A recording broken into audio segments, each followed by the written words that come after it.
Right now I'm having some issues with Apex Maker. I like the music. Okay, good. So you guys can hear the music. That's what I was just going to check. I'm doing pretty good. How are you, Ethan?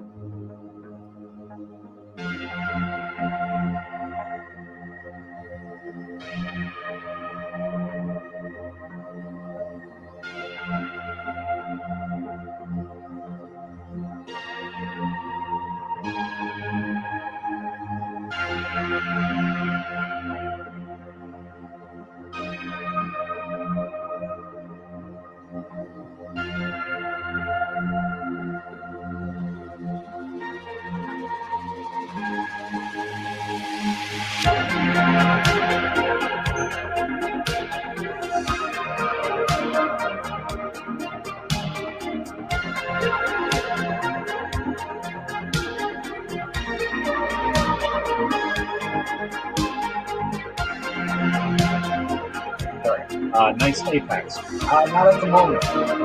So right now, something happened where the offset is supposed to be at 0, but it's now set at max height. So I can't adjust it. I can't get it to go down. There's no way to manually do it. There's no way to do it in the system. It's just stuck. It's stuck at the top. You can't move it down. So like when I go to print, it'll move down for a quick sec, then go back up. Like it'll probably move down like a millimeter and then go back up, and then it'll start a print. That's what it'll do. Because it thinks that the Z offset is at 410 when it's supposed to be 0.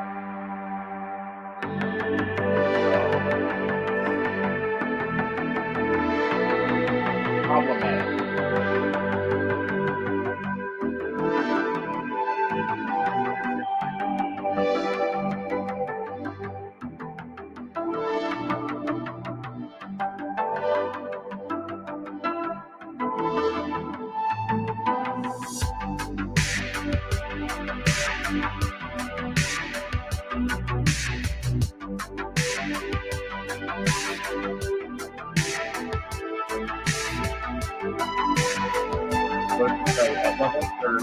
That's what I'm saying. Like, they're not necessary. If I go to home menu, because it asks you to home it, it homes at the top. Correct. But since it homes at the top, the Z offset is set at the top. It means it can't go down. So I tried looking for a factory reset. There's nothing under. I don't have firmware either. So I'm talking to them. They finally got that. But yeah. Probably what's going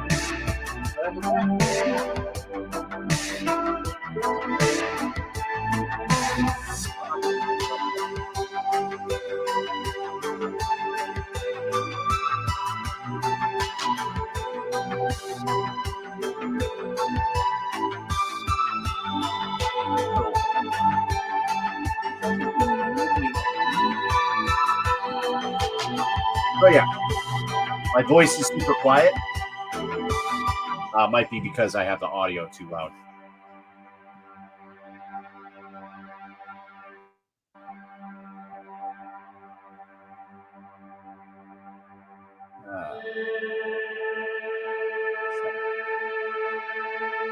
Audio, check. It'd be okay.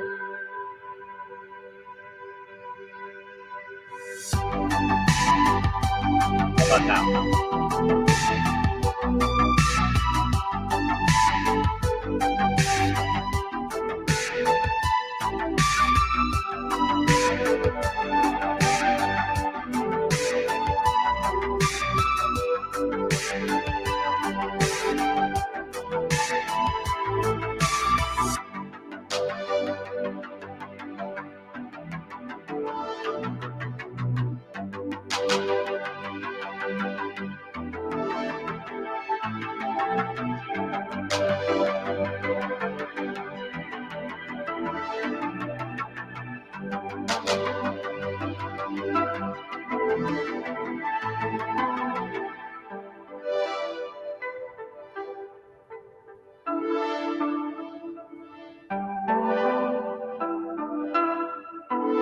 Okay. Still quiet.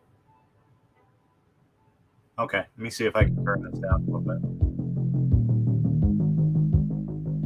Let me go on here and check this. See what's going on.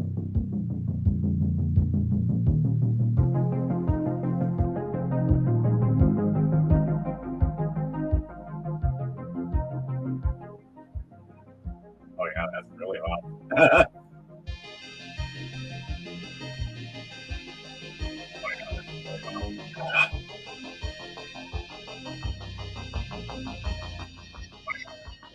That's like really loud. Jesus. That's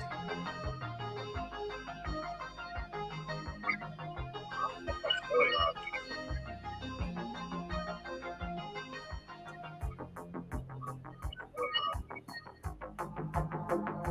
Okay, let me see if I can change this. Like,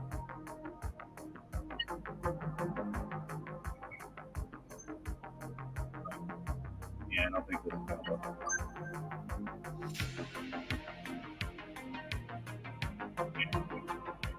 This might be too loud for everybody.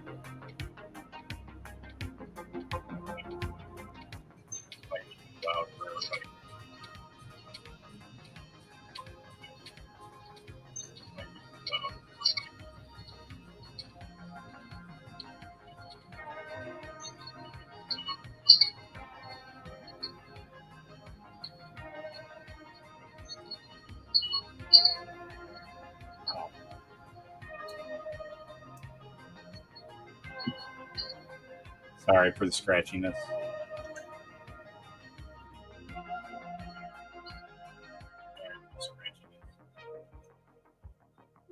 All right.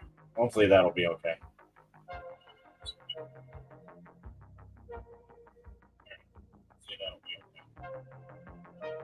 I think that's good enough, right?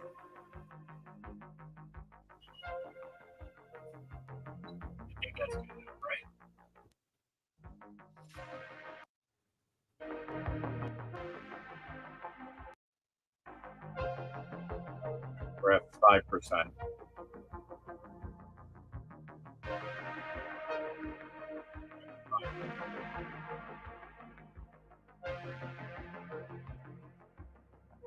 Check, check, check.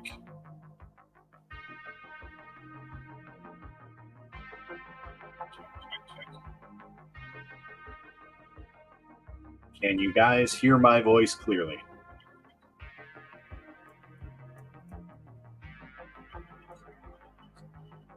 Okay, I can hear myself clearly, and I'm on YouTube.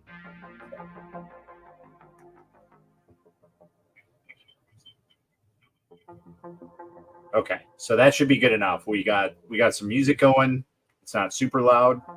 You guys can hear my voice.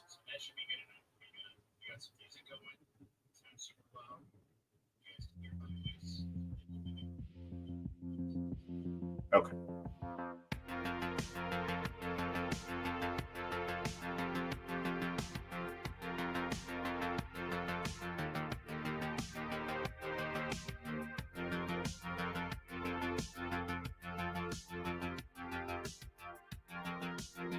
I sound like I'm in an aquarium. I should be okay.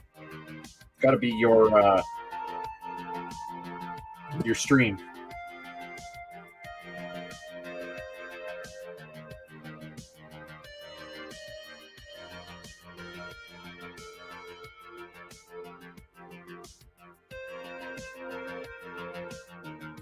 Hopefully everything's okay now. It should be.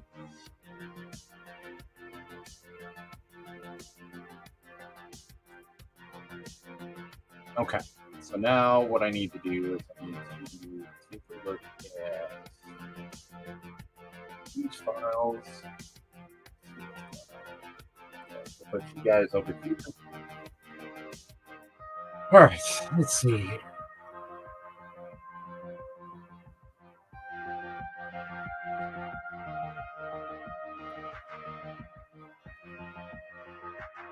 Oh no, that's mine.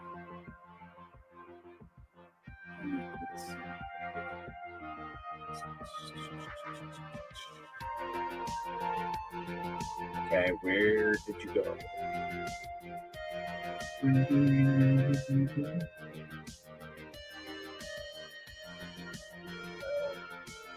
Okay. No, that's fine.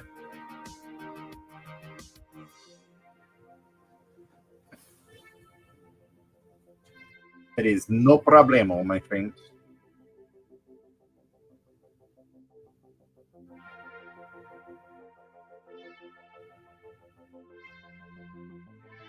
So for anybody that's on the group, if you click out of this, above the video, there's a little link for StreamYards. And what that'll do is it'll allow you to see, well, it'll allow me to see your name here on StreamYards. Because as of right now, it just says Facebook user, which is fine. I can just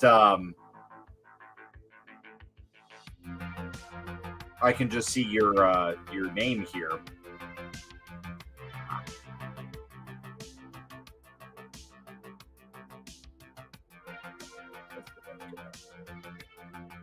Anyway. Hopefully the voice is okay now. Everything's okay. Google Drive. Oops. Okay.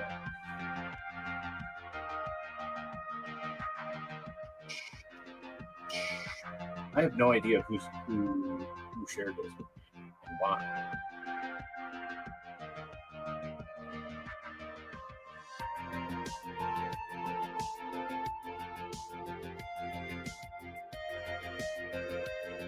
There you go. That's better. I can see your name. Yay! I mean, like I said, I knew who it was, but okay. So now we need to download all these.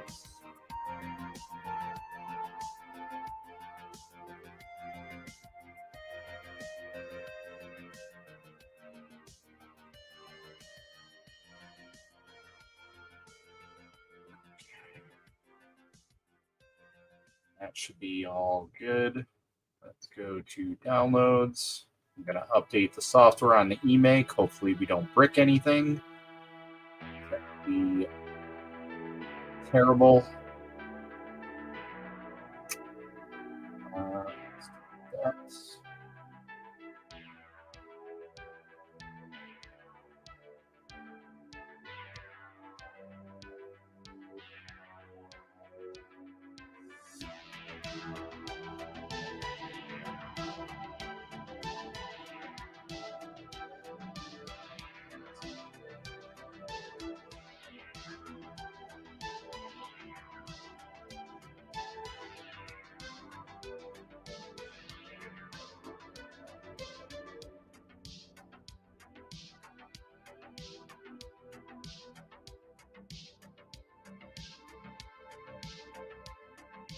I just usually click on whatever link shows me you're on. Gotcha.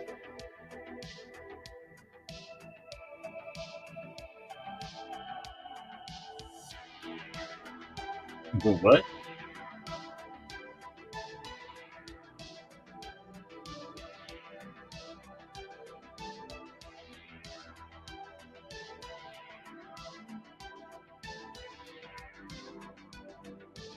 YouTube, right?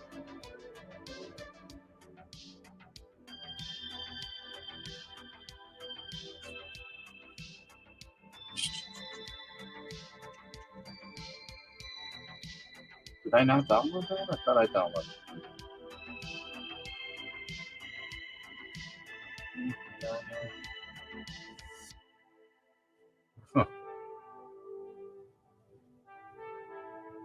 swore I downloaded that.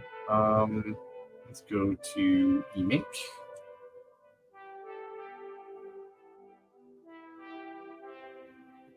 Oops. Galaxy One. Oops.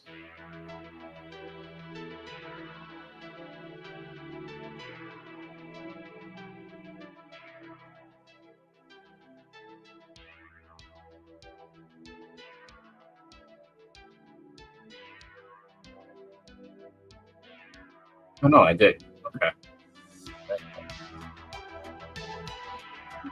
So we just copy and paste it, and hopefully we don't kill it. Really hope not.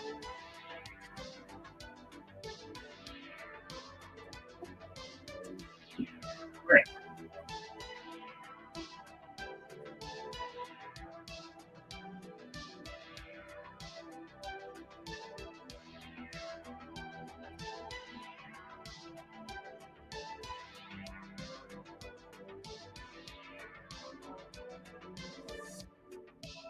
Firmware upgrade.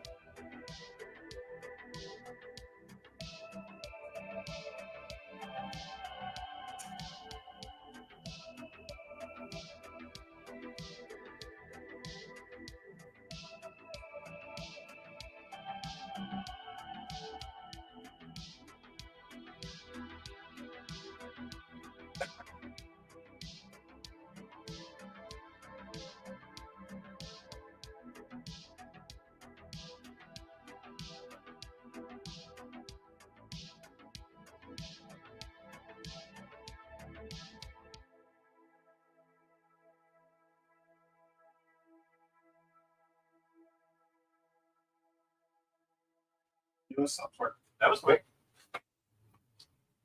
That was real quick. Damn. That was the fastest software upgrade I ever did. Awesome. Okay, cool. And it even deleted that. Sweet. This is... I mean, I know I'm on late, but this is abysmal. 3 people are in here. Better off going on to TikTok. I'll have at least 10 people on there. Not more. But I gotta stream, so. Alright. So I'm gonna go through one of my Doom drawers here and get it all situated.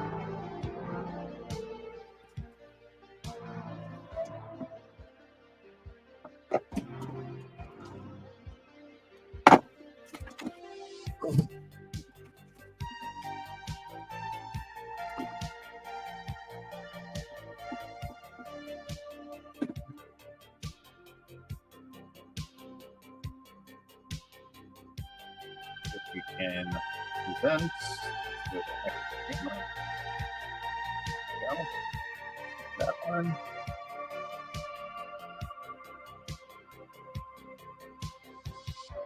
Yeah, that's good enough. So we have our RevoPoint scanners, our microphones. This.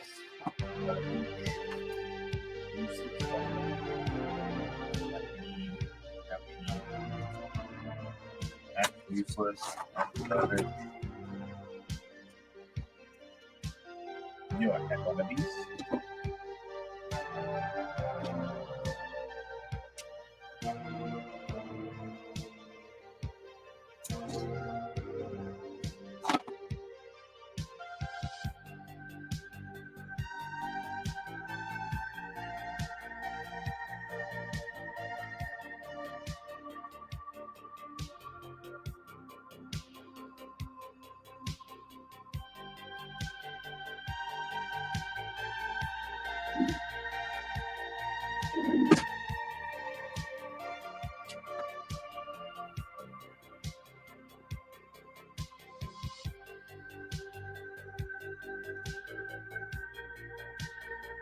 This is for the stand for the RevoPoint. Headphones that I don't really use. They're broken, so that's done. Benzo. What we should do is make some more of these little cord thingies that I used to make. Here it is.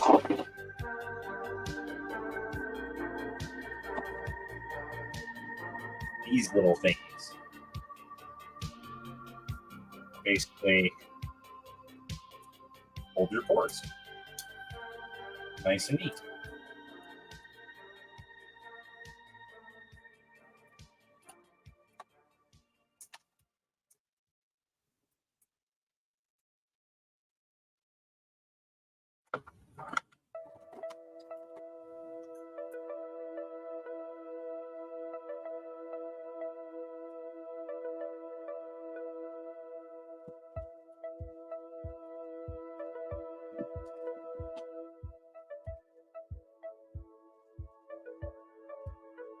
USB drives galore. These where they belong. Here. The old USB drives.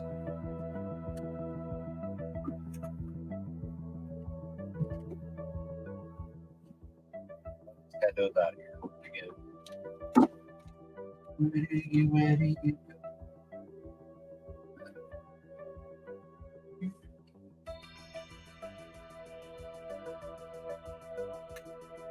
This one I need to figure out what's on it though.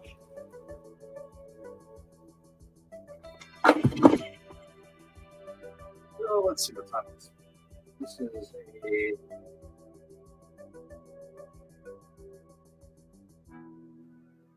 can't even read what the hell that is. I don't have my glasses, Jesus.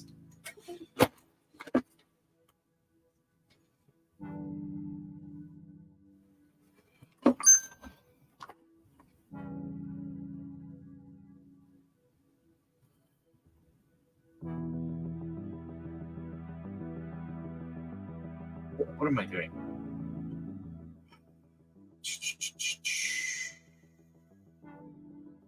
Oh, that's for the zip.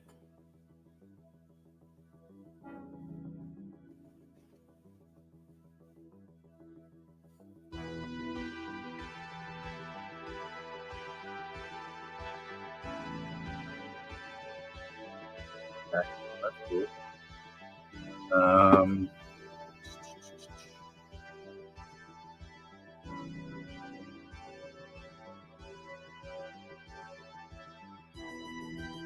What is that? Is that wireless transfer? SanDisk Secure App.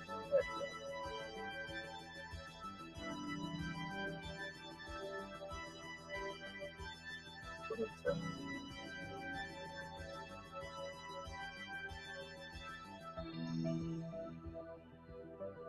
Okay. Encrypts and protects files on SanDisk storage media devices.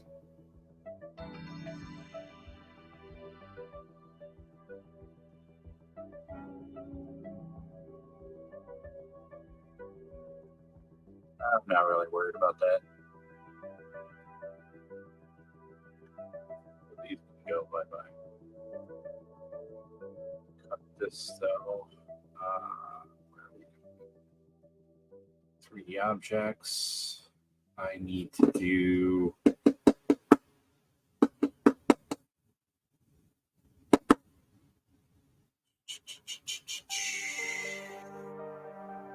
where's my printer folder? Here.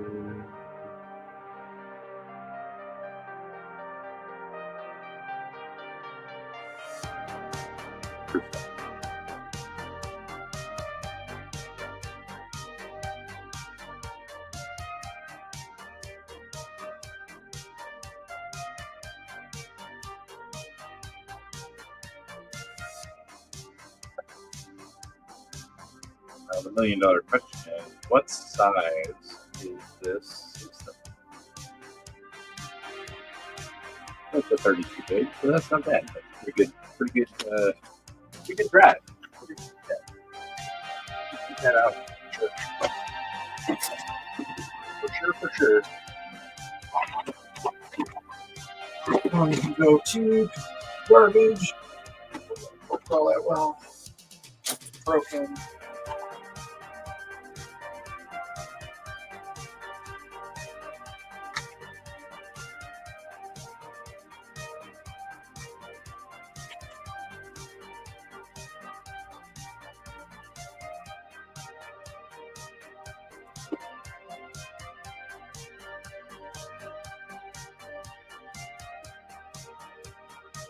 Very 128.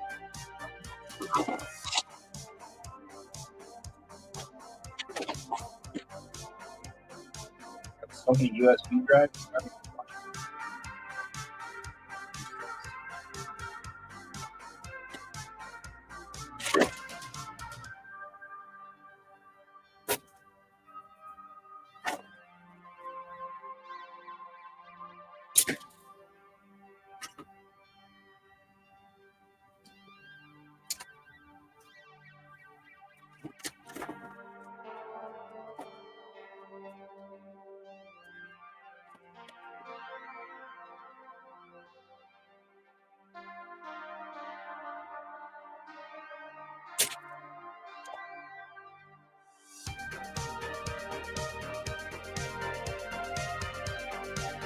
I don't even think I have this anymore.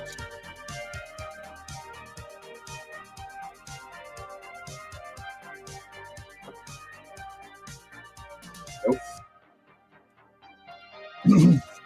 That, I don't have it no more.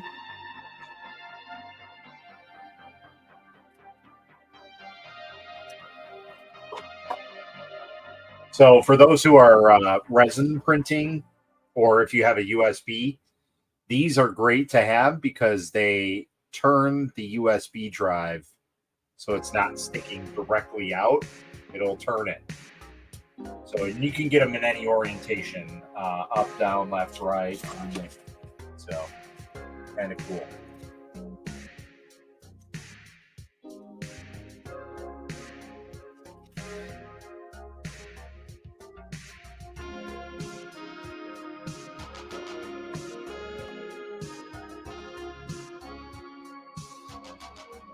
That.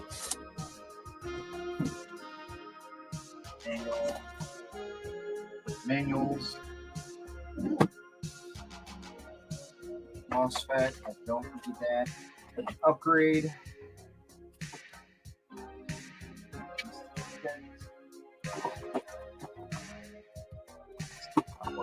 Shit.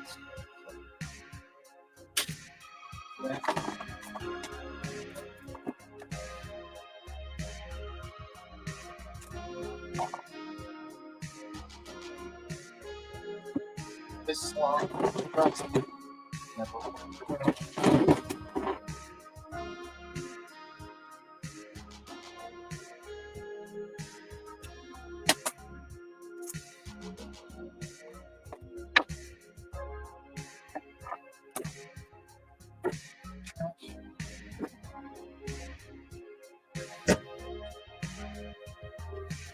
What's up, man? Doing pretty good.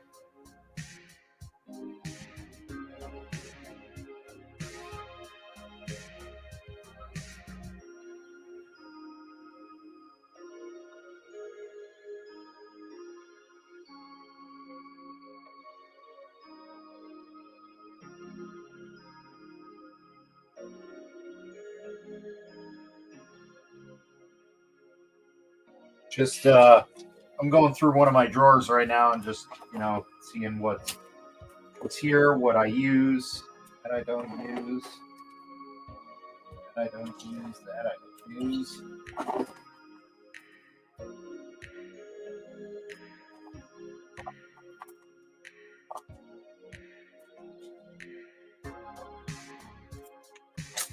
Very handy. Keep that in this drawer.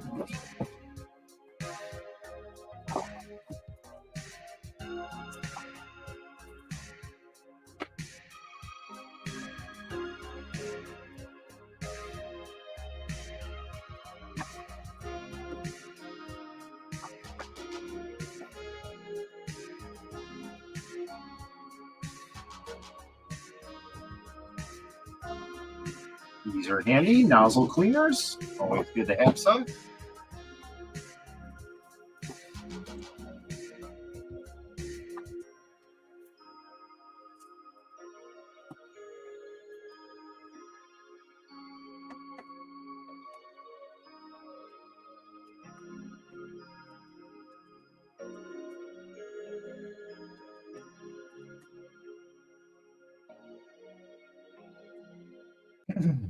A nozzle clogger, an unclogger.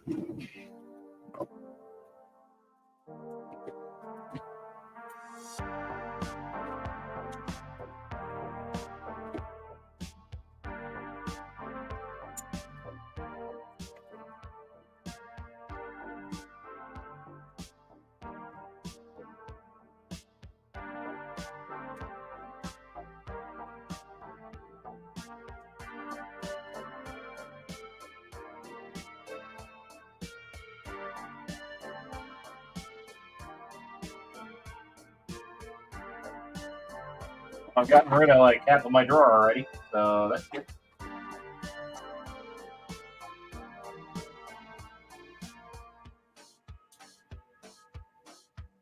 These are very specific screws.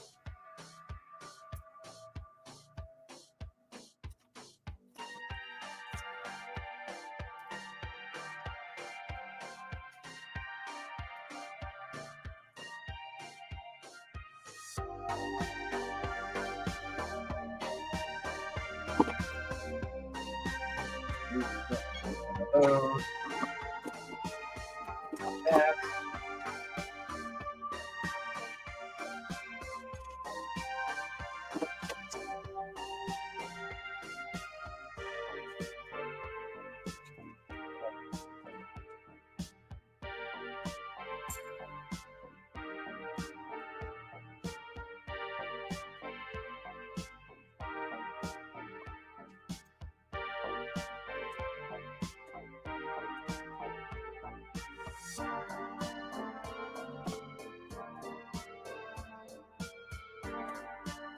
Okay.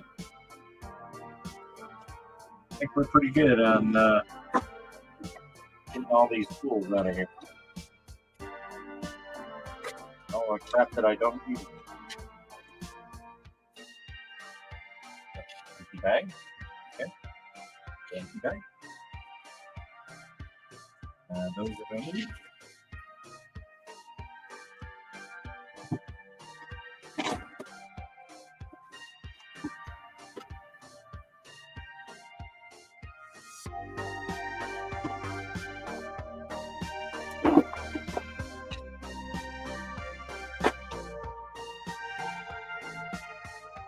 We're having trouble streaming to Facebook. Really?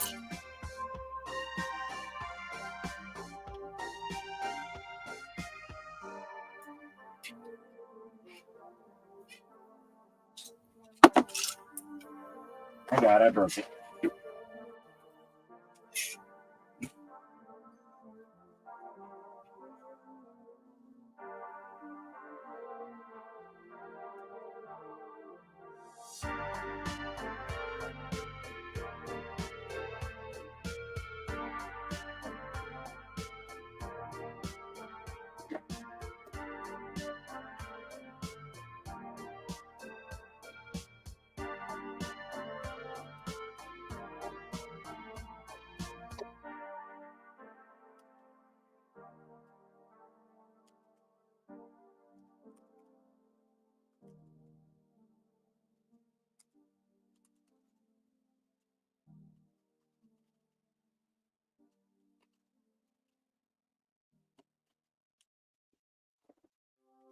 Okay.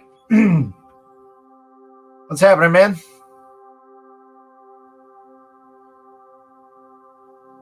So having issues with the Akuma mods one, huh?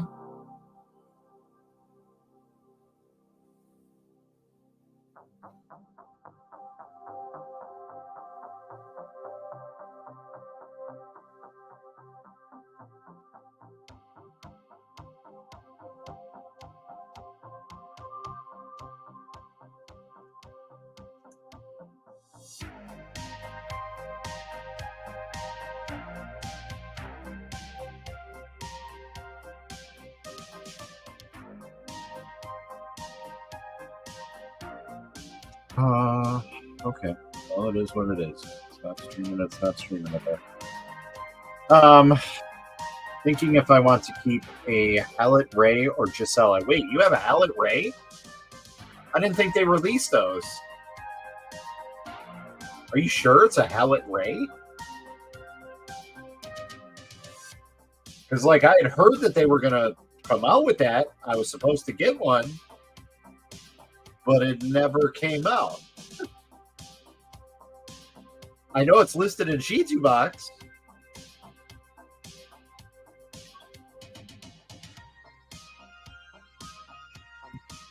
That's a pretty rare printer. Because as far as I know, not one other person has that.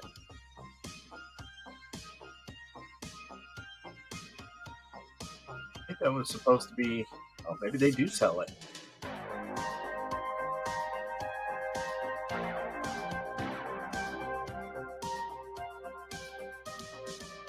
Wow, that's nothing super impressive. I mean... It is, but it isn't. It's a smaller printer, but it's got a higher resolution on it, so that's nice. It's a 6K screen on a smaller printer. And then, of course, the amazing light source that Crealities have. Best in the industry.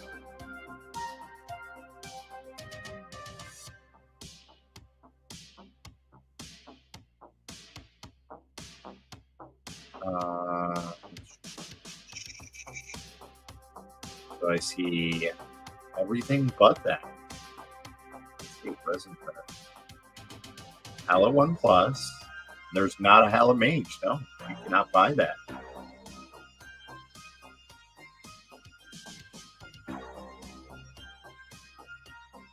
I'd keep it. They literally did not sell that printer. To be in all honest, it was kind of a pointless printer. Because they like jumped. So they came out with the Hallett One Plus and the Hallett One Pro, and then they were supposed to come out with the Hallett Ray, and then they just completely skipped over it and went to the Mage Pro, or the Mage and the Mage Pro. So.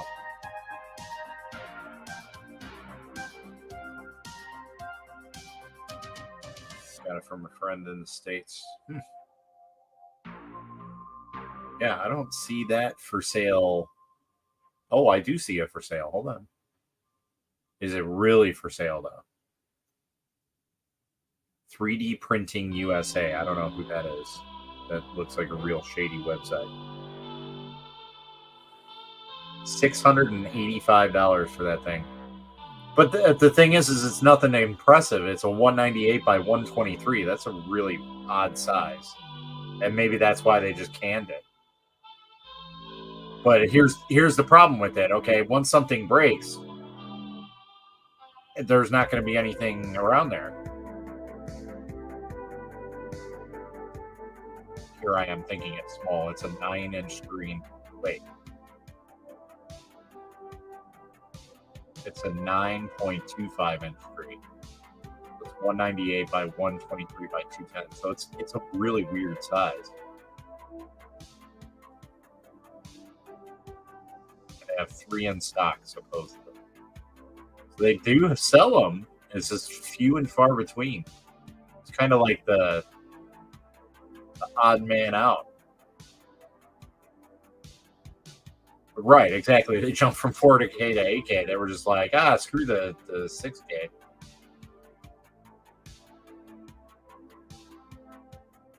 You're doing calibration on the FL, son? Speed. I would sell it. So for right now, just hold off on the Apex Maker, okay? So I'm having some issues right now with the Apex Maker. The issue is somehow the Z height got reset to the top. So the homing is at the top on this printer. So it makes it kind of hard to get an exact idea of where it's at. But the problem is the Z0 is supposed to be 0 at the screen. But for some reason, the system put it at 410, which is the max build. So when you home it, can't Z0 it because it thinks that Z0 is at the top for some odd reason. And I don't know how to fix it. So I'd hold off a little bit on that until I get that rectified. Plus, on top of that, there's another guy on the group who's got a test unit. He did the test prints, and now he can't get anything to print. So.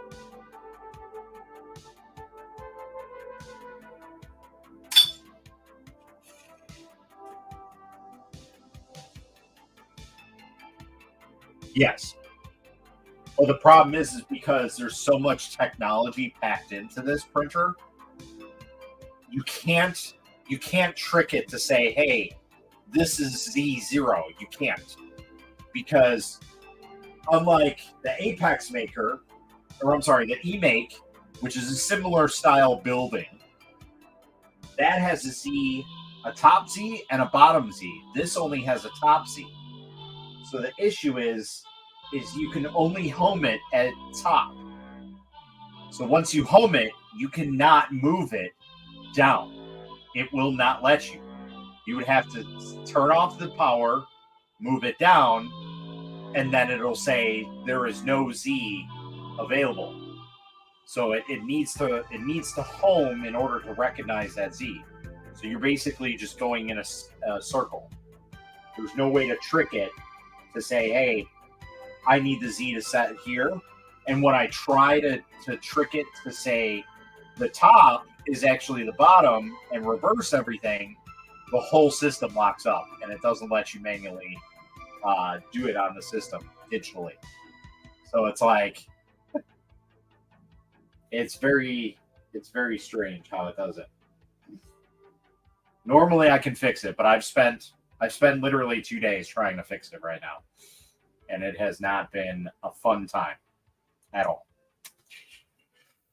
But yeah, it's all because it thinks that home is at the top, or 0 is at the top when it actually is.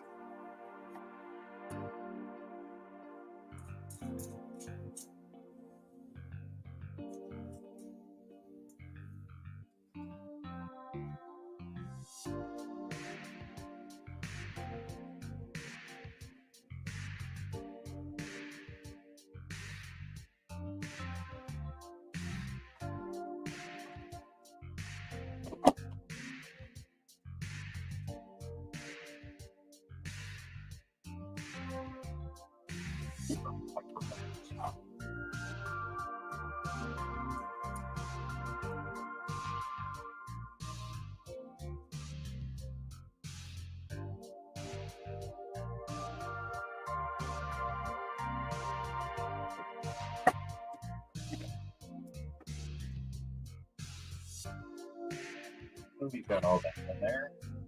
This, I don't think I micro HDMI. We'll throw this there. We'll probably need it over there. All right. When you hit home, it goes up. Yep. The developing team said they will get back to me as soon as they can, which I am not one to wait. So, yeah.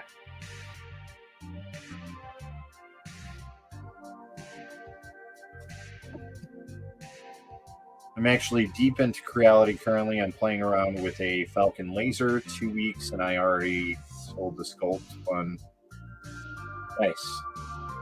From what I hear, the Falcon Laser is actually a pretty nice laser setup. I still have the laser that my wife bought me, but I don't have a place to put it. I need like an actual shop for that. I can't put it in the house.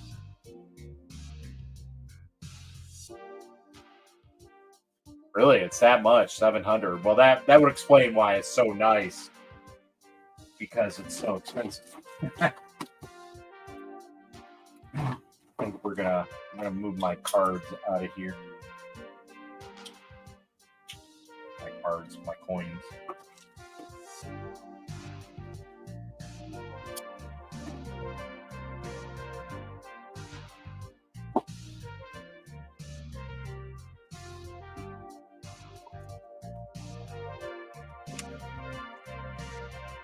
that I can never use. Can't use it. Mess that all up. There. Here.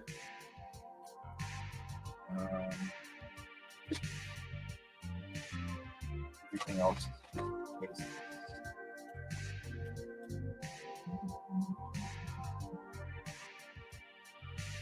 I have no idea what this goes to.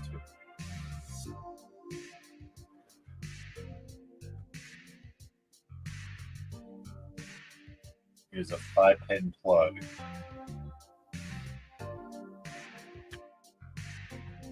I'm not going to get rid of that because I don't know what it goes to. I don't want to get rid of it and then say, "Oh, hey, yeah, I had that," and then no, it's not the case so far. That I don't need that. This thing is an absolute game changer. If you guys do any type of technical stuff with USBs, this will actually tell you the output of the USB that you were using. So it's kind of nice that have this type of stuff, and you can go through like the different voltage and the amperage. It'll give you a signal output and whatnot. Very basic readout, but man, does it work very well.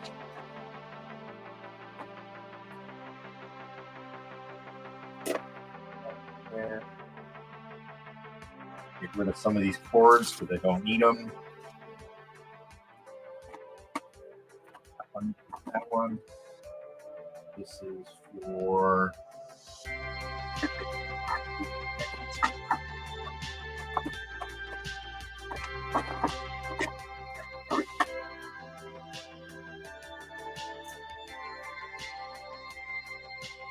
that's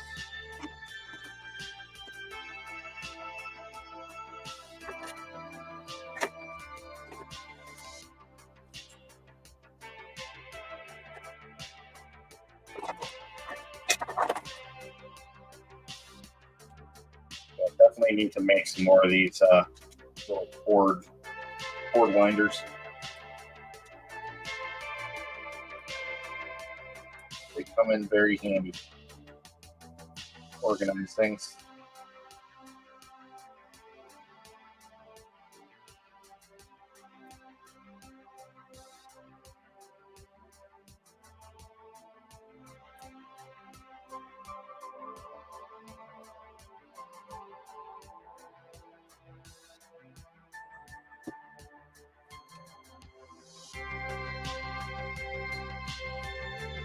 USB, dual micro. Don't think I need this for anything.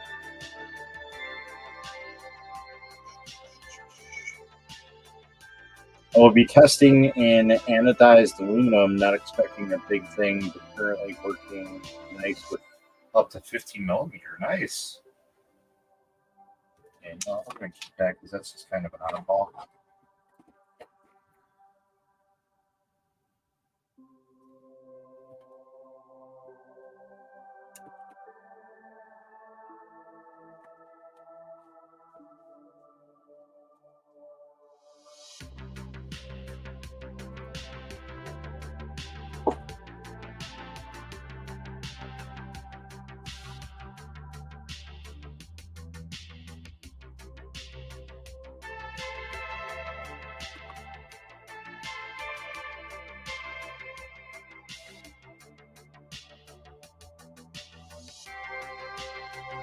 You got a duplicate.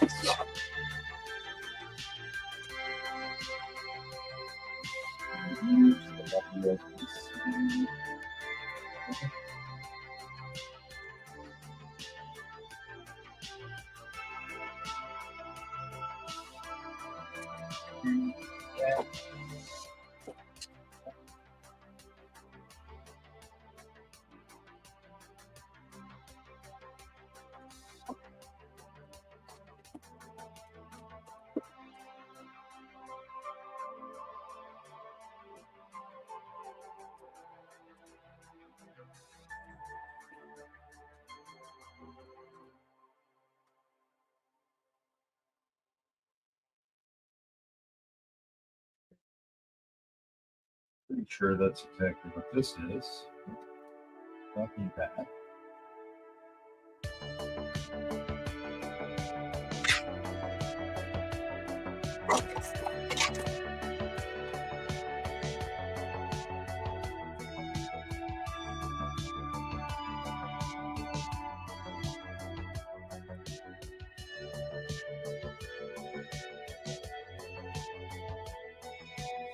Haven't seen me on TikTok? No, I'm still there.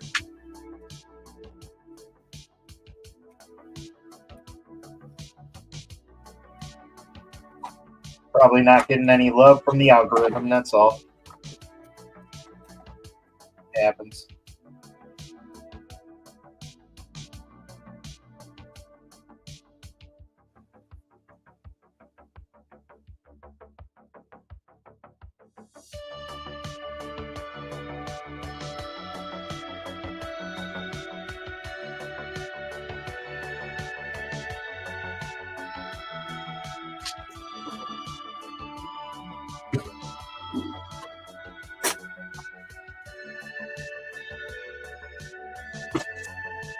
Right.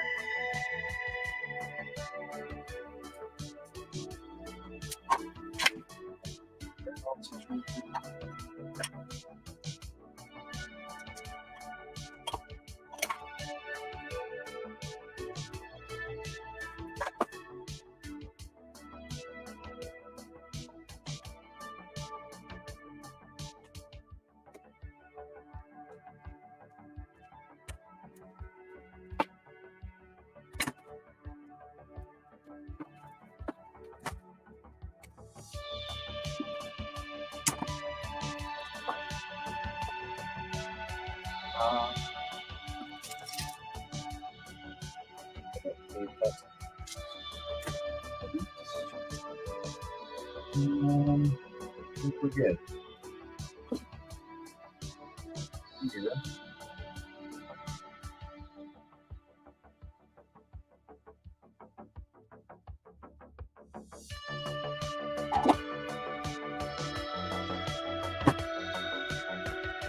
Okay.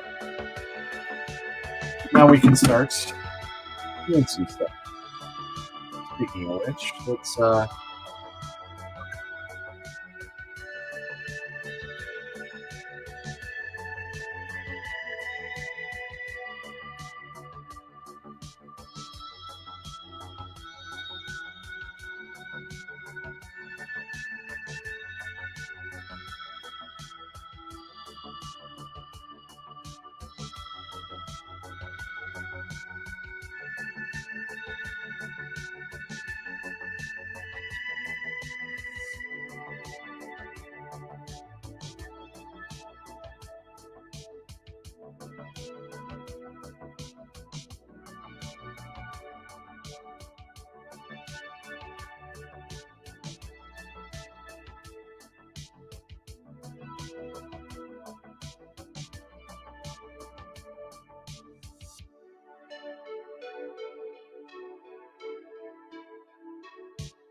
Are you serious? This is supposed to be royalty free, copyright safe. What are you talking about? What is?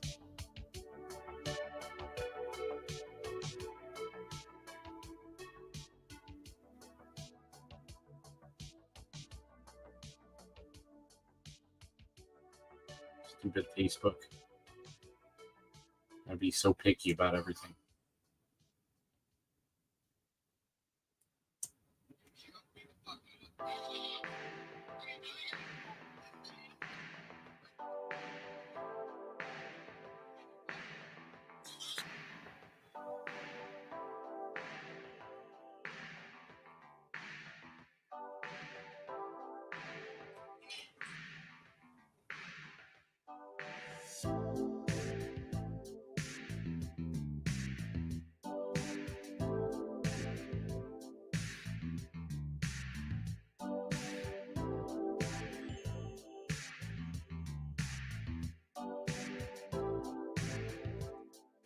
All right.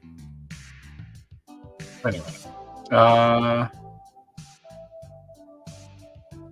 YouTube messing with the music. No, I'm playing through YouTube, and it says that this should be good to go, but I don't know.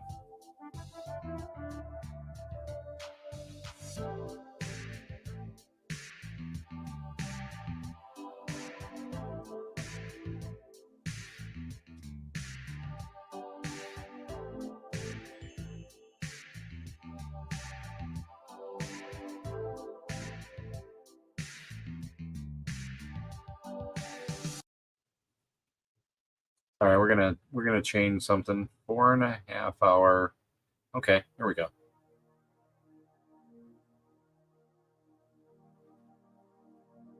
There we go.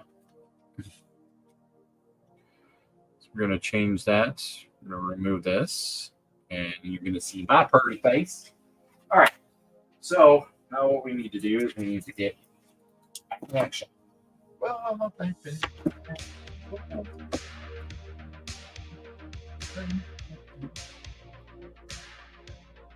that's right. This is correct. Where's my Kniffen Cuban?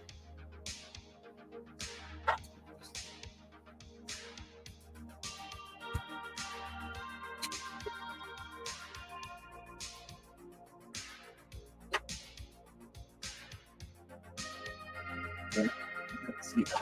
Take.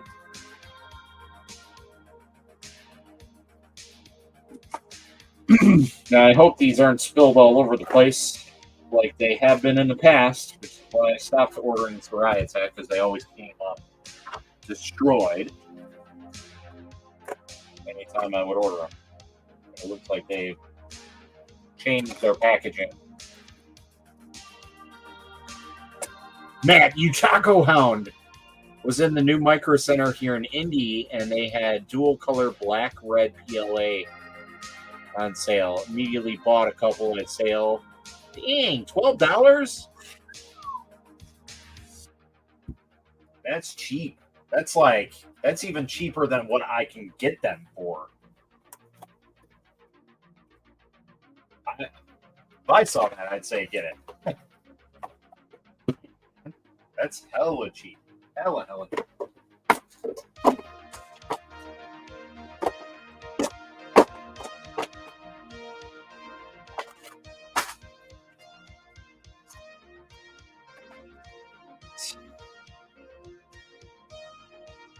Yeah, I would definitely go there.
Have you used the black and red yet?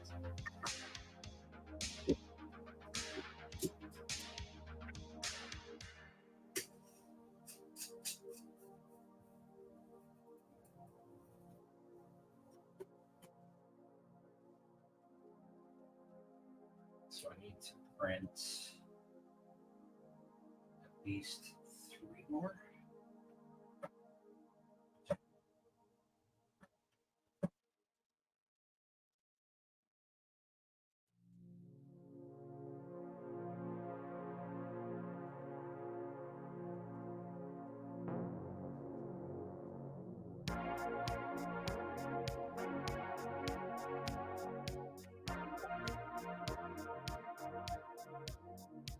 Matt, what's the black machine behind you, the large one? This one?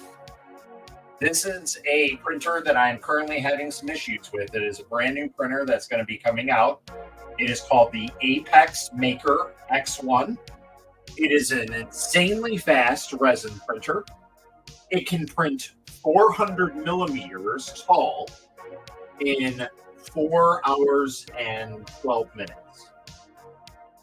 Now, granted, that's with specific fast resin and their speed profile on it, but currently there's an issue with it right now. So, one next to the Anycubic, this big bad boy. This is the Frozen Sonic Mega. So this is my original 400 millimeter printer. This, I probably had thousands of hours already put through it. It's been a fantastic machine. Yeah, there's been some failure rates on it, so it's not my best machine, but it's definitely, I would say, a second best for sure. The Anycubic, I don't really even use all that much. It's a weird size. I get more requests to get something over 300 millimeters, so it's just that machine doesn't really get used. So I'm tempted to just offload it. So I saw that. I was impressed. 40 centimeters in 4 hours. Yeah. Yeah, not for standard resin. Now we are gonna test the limitations on that. But right now I'm having an issue where the Z offset is not finding 0. It's finding at the top. So, and I can't reset it. No matter, I've literally tried every single trick in my book. And I just can't get it to reset. I don't know what the hell is going on. So it's really starting to piss me off. And Apex Maker finally got back to me about it, so hopefully we could get it fixed.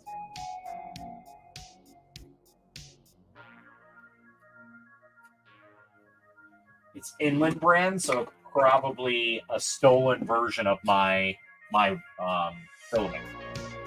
Being all honest, but they mostly are. Oh, you know what? I wanted to print the little roll thing for them. Do that.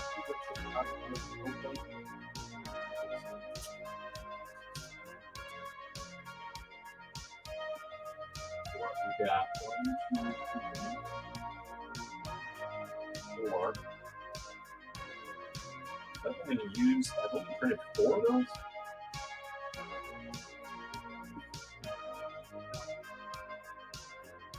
Print 4 more of those.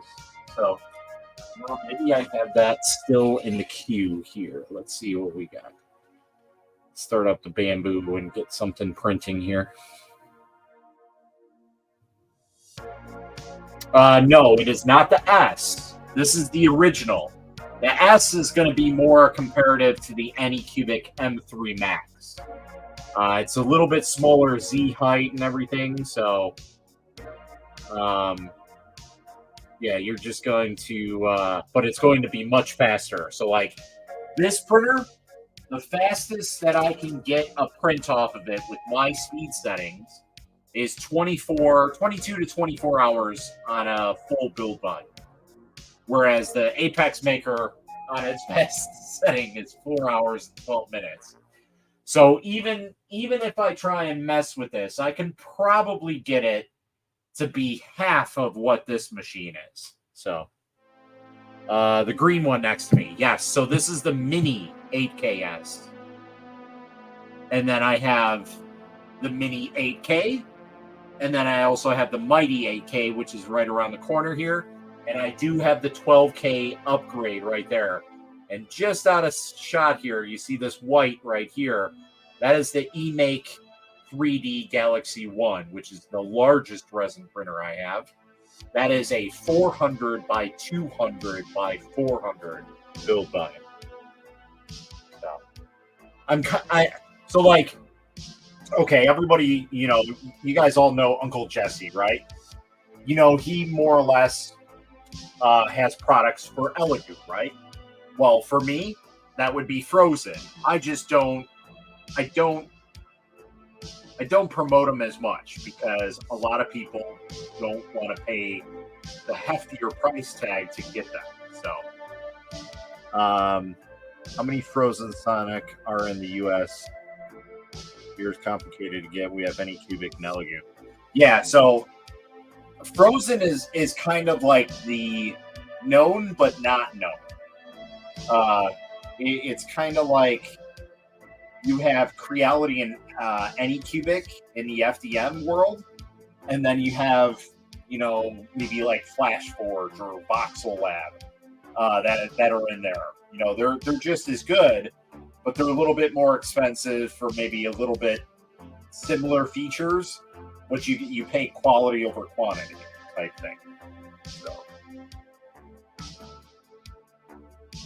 still waiting for your Galaxy One to show up? Really? I just updated the firmware on that, so we're gonna test it out and see how it's going. But first, I want to get this Bamboo Labs running. Oh, where are we?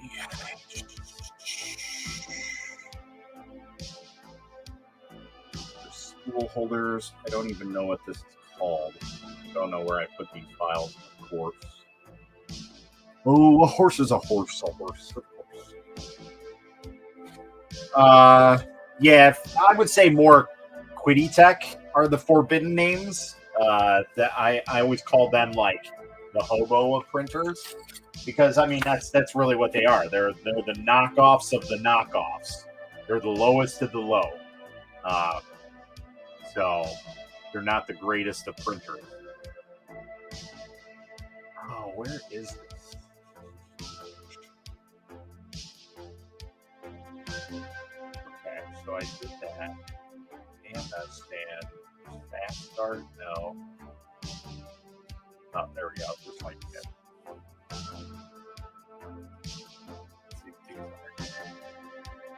Yep, that's what I'm looking for.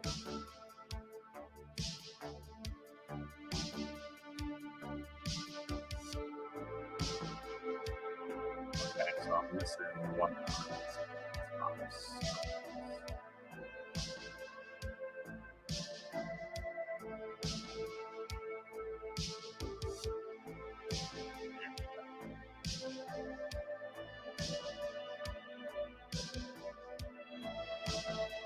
Your retraction tower is making a really neat tree. I don't know if that's a good thing or a bad thing.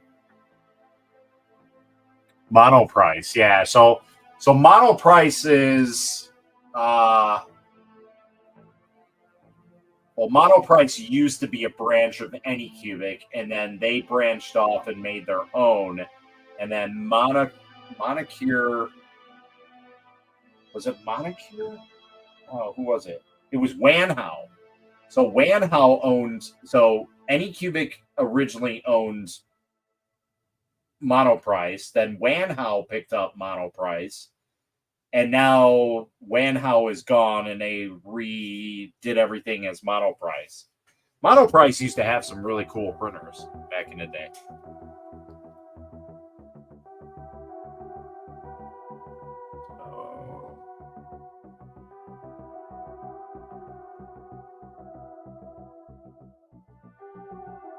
Okay.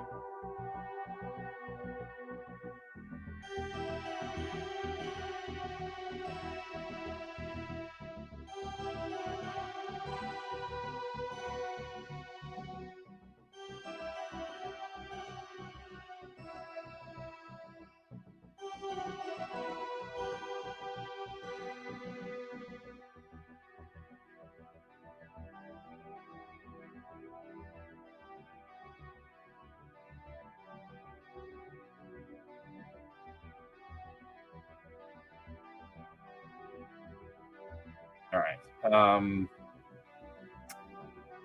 I have an MP10 that I'm setting with a brand new electronics, impossible to put all parts together. Basically, it will be a Monoprice CR10 V2 running an SKR V3 Mini. Hey, that'll be good. What's up, man? How's it going, man?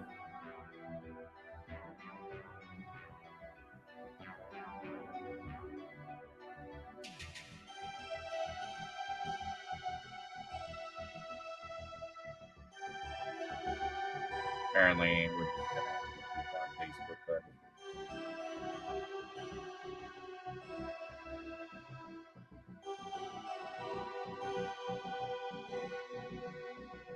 Okay. 24-volt heated bed. Now, would it be better, depending on what you're printing with? if you're looking to go like ABS or something higher end, it might be better to go with an AC bed than a DC bed. But if you're not, then DC for sure, 100%, all the way. The stringing is why I'm doing retraction tests. Gotcha. AC bed. All right, cool. They cost a pretty penny, but they are definitely worth it. And the question is, do I want to print this all in a singular color? Do I want to print it?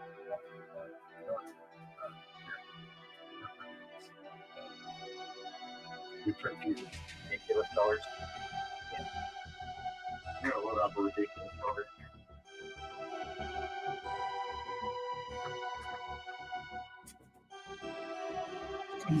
We're going to load up yellow.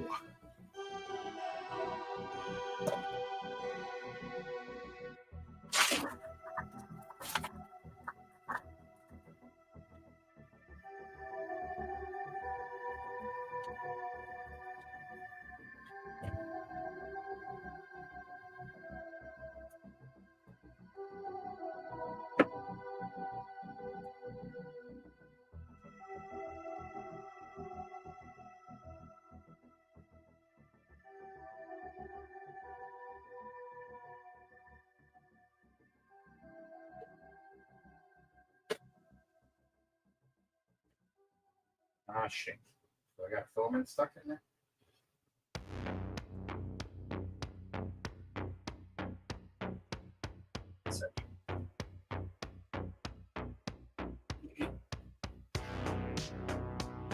Burns that.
Let's see here. So it's doing its job. Good. That's my second option. Leaving now, going to bed. See ya. All right, man. You have a good one, bud. Thanks for stopping in.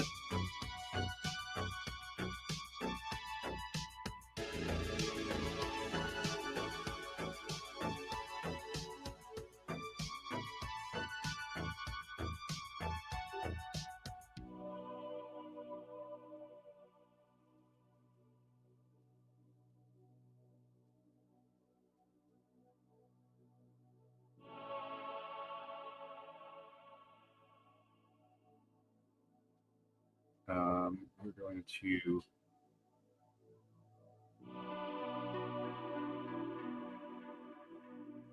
these are going to be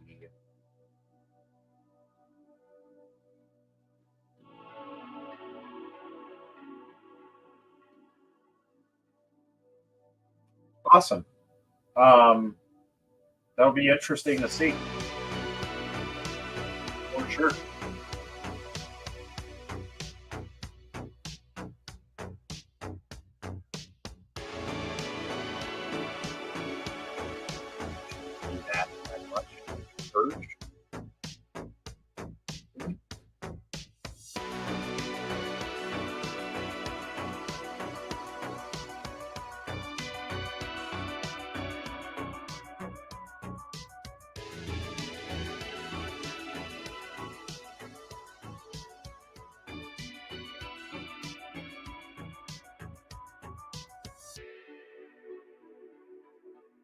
Oh, but we don't want strength. We want video will be released tomorrow. Awesome. Look forward to it, man. There we go. That's better. Right, that purge block is way too big for that. Okay.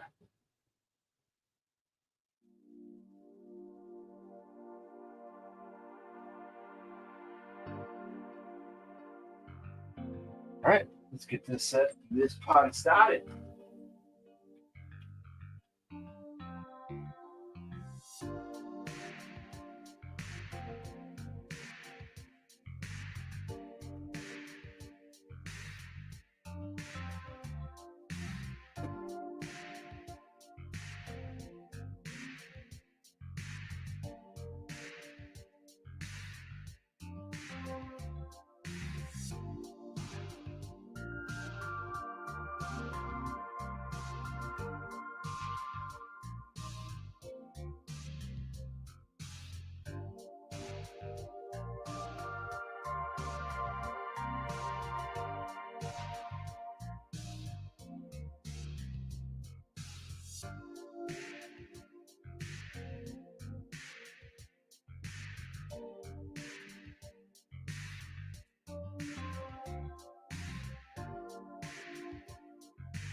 Damn it.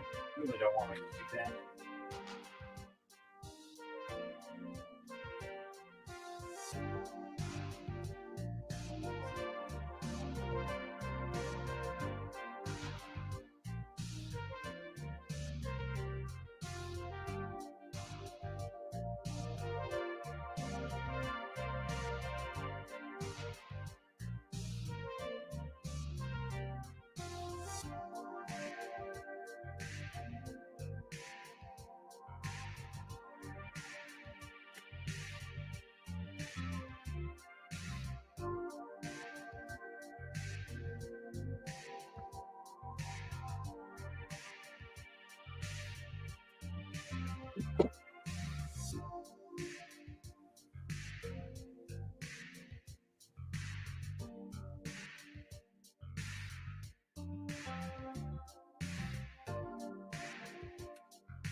have to take that shirt.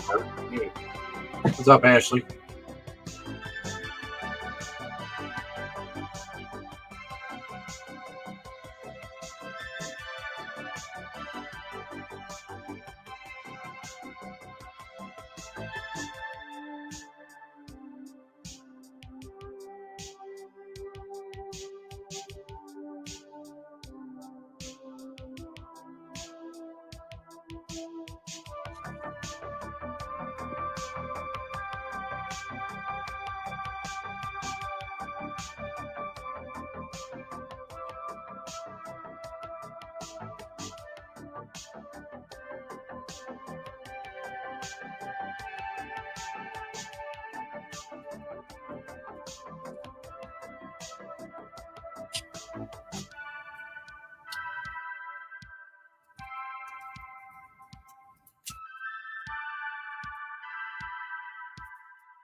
Yeah, maybe that's gonna happen.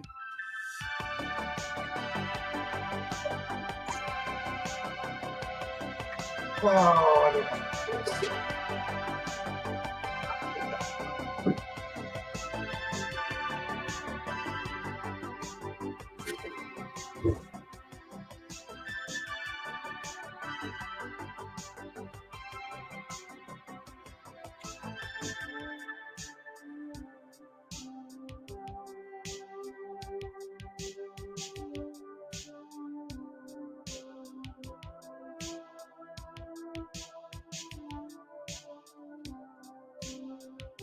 Just popping in to say hi. Okay? What are you doing?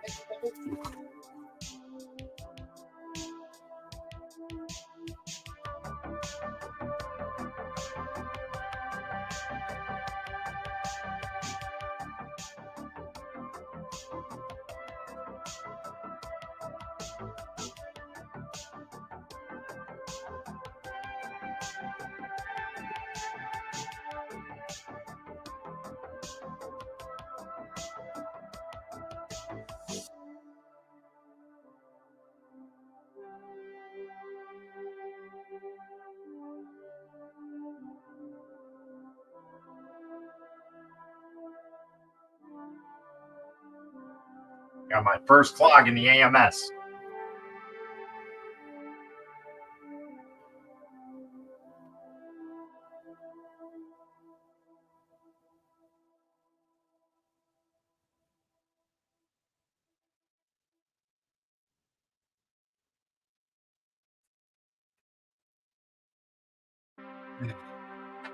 Something I want to look forward to.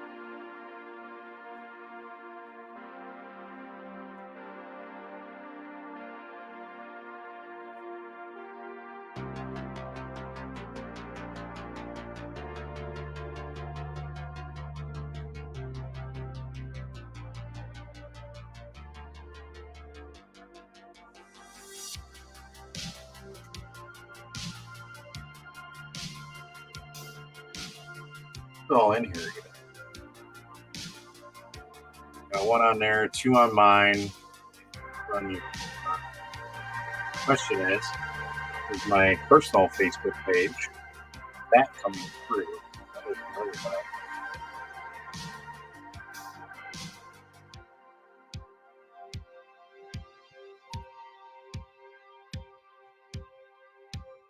Oh no, it is. Okay. Good.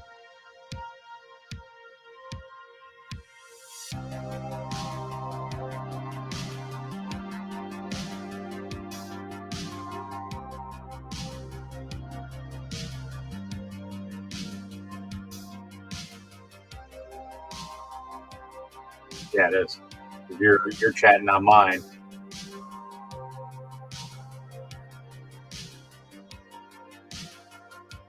What the hell? Changed my background. Oh wait, you're not. It just did something. Okay.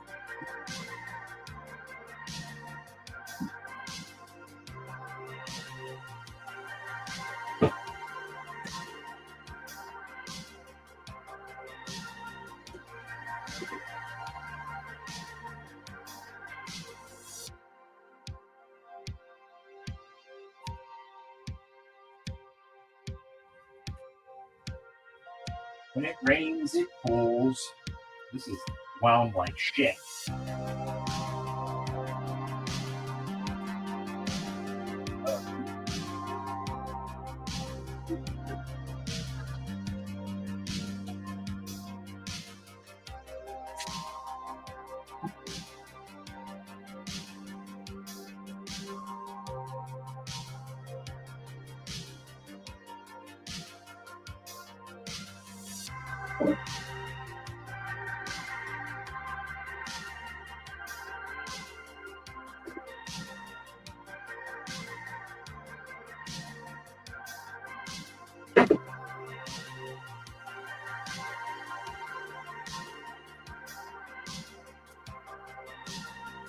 Look, I'm going to have to make another trip to Micro Center. What's up? What's up? How's it going?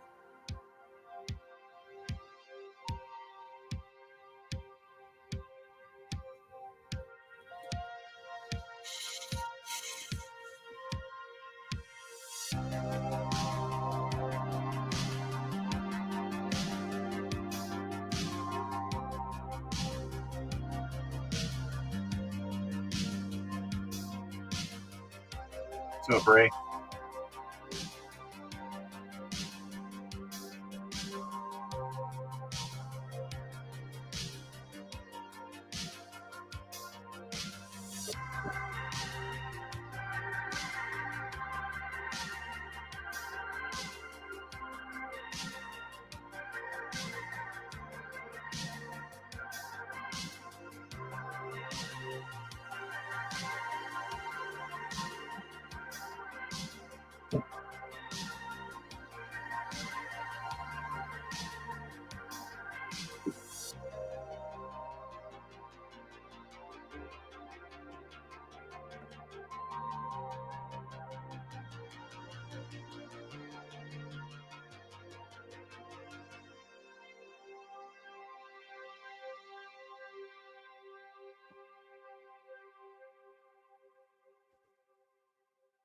Of course, I didn't charge my flashlight, damn it.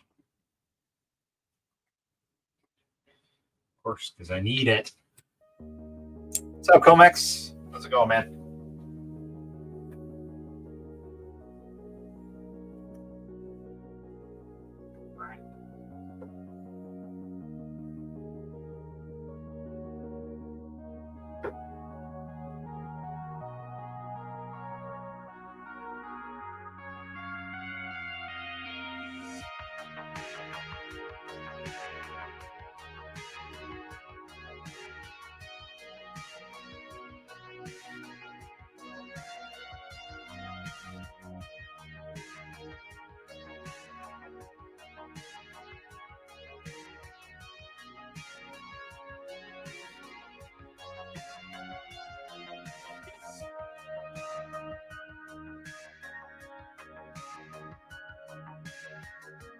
No, we have to do our first repair on an AMS. Did they run sample prints on the resin printers? Did they run? I haven't seen them. Printing and getting ready for a show. Nice. I had some filament break in the AMS here. Now we have to open it up and see what's going on with it. We have to get it out of there. Right now, extruder 4. No bueno, my thing. It's no bueno. I wish I had like a heavier duty. So I was running glow in the dark in AMS feeder 4 for a print. And I figured, one print, it's not going to destroy anything. Well, it was fine. But then when I went to go and grab the filament out of the AMS, it was broken. Then I was like, oh, okay, maybe it's fine. Not thinking that it was actually broken inside the AMS piece. But hey, it is what it is. But let me see if I can maybe push this out somehow. See if we can do it that way.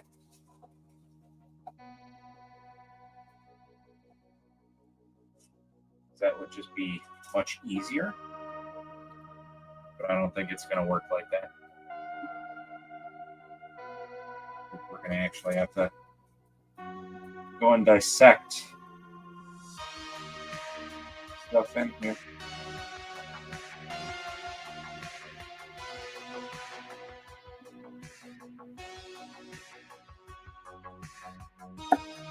Yep. So we're gonna have to actually Disassemble.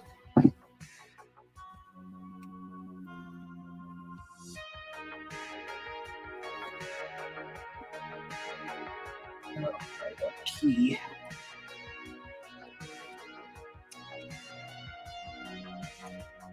Huh. Add it out here.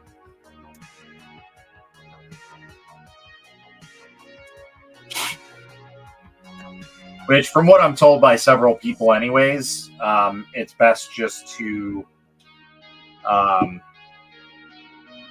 keep these screws out.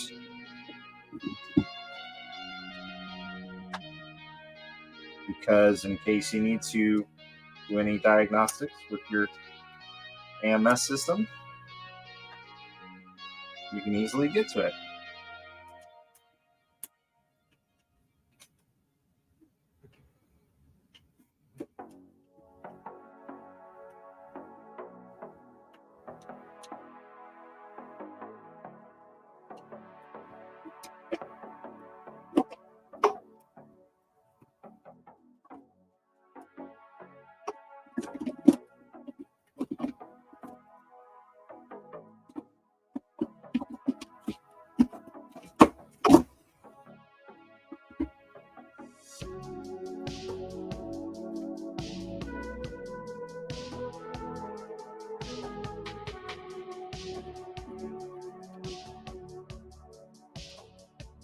That's pretty easy.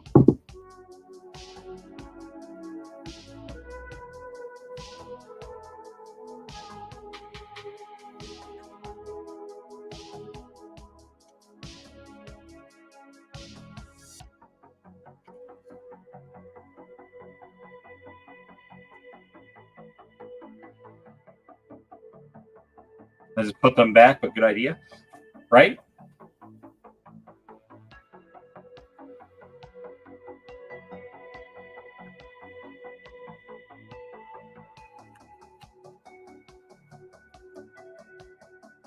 Yeah, I never removed the desk. You know.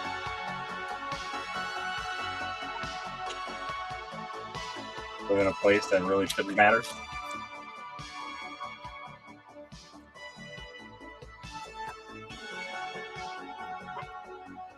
Probably upgrade the desiccant on here anyway at some point.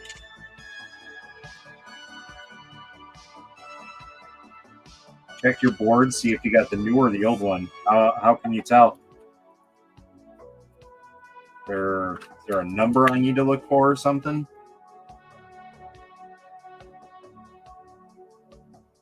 It says AMS Power V5, version 5.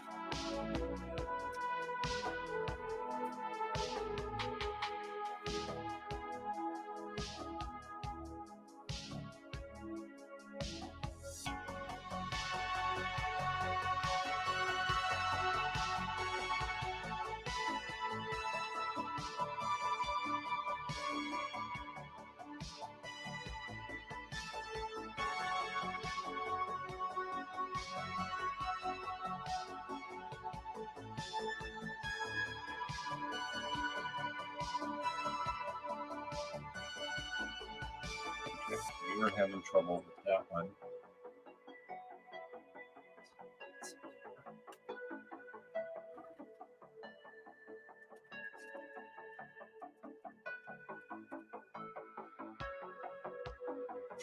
Oh yeah, it's stuck in there good there, fine.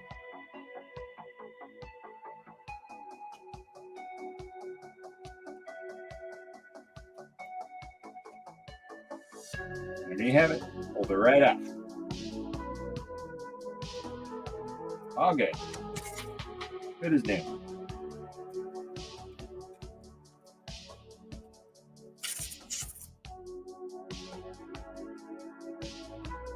Pretty simple design.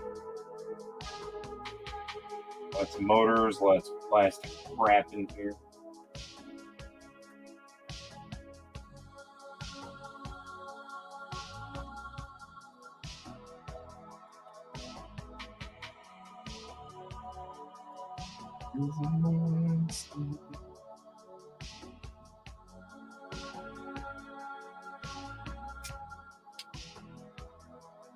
Oh, yeah, betcha, boy. Don't you know? Is there a way that I can check to see what AMS board I have? How to check.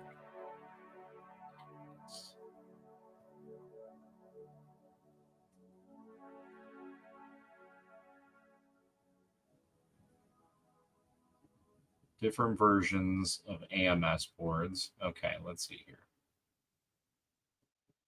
You can confirm the version of the AMS board by checking the appearance of the components at the R151 position in the red box. Okay. So old version is just a different type of capacitor. Can I take a look at the Apex device? I can.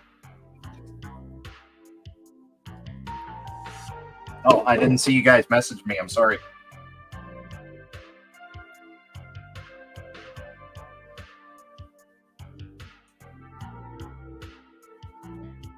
I've been busy doing other stuff.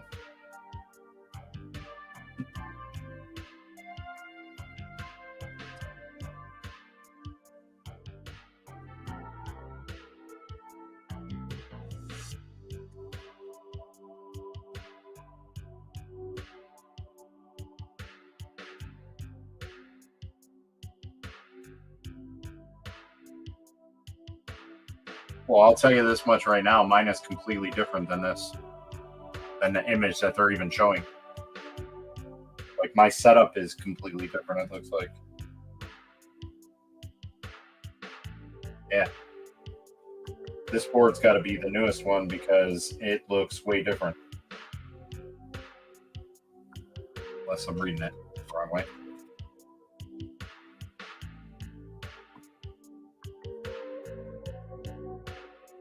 Yes, I am, because I'm a dum-dum.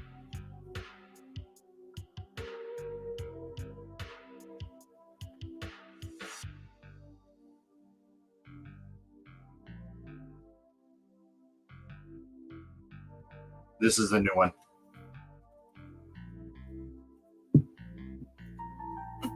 Jen, are you still there?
Either way, we're gonna put these back just because. If I do have to constantly do this, then we'll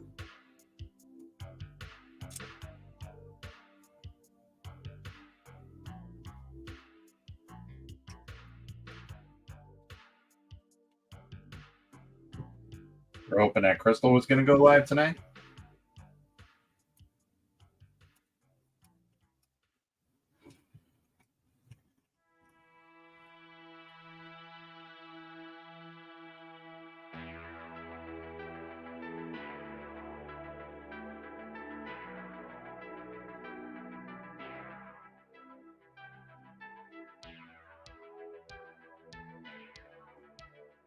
Yeah, this one I kind of knew was the new one because this was the one I bought on top of the machine.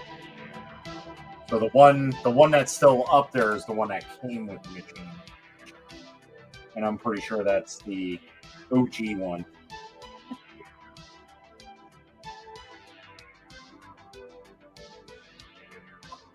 So technically I can see right through and verify what's new and what's not.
Finishing the Witch Hurdle folder.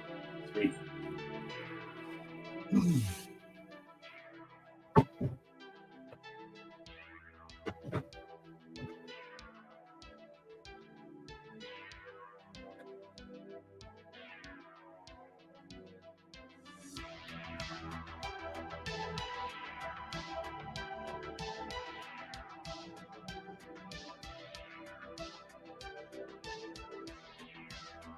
Wait a minute, did you design a Witch Hurdle?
Oh, it's Cinder Wings. Okay.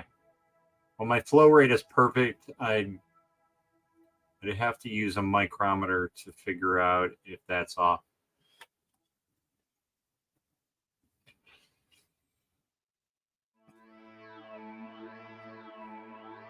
Okay, let's take this down.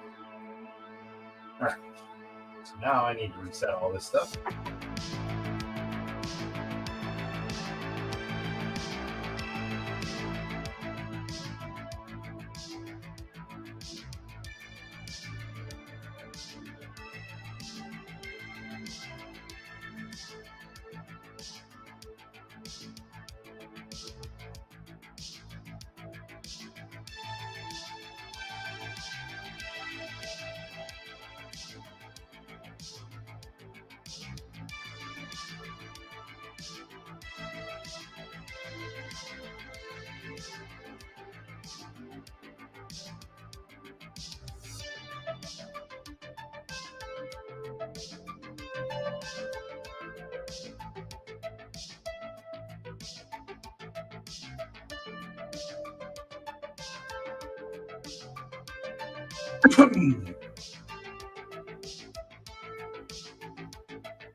Okay. So.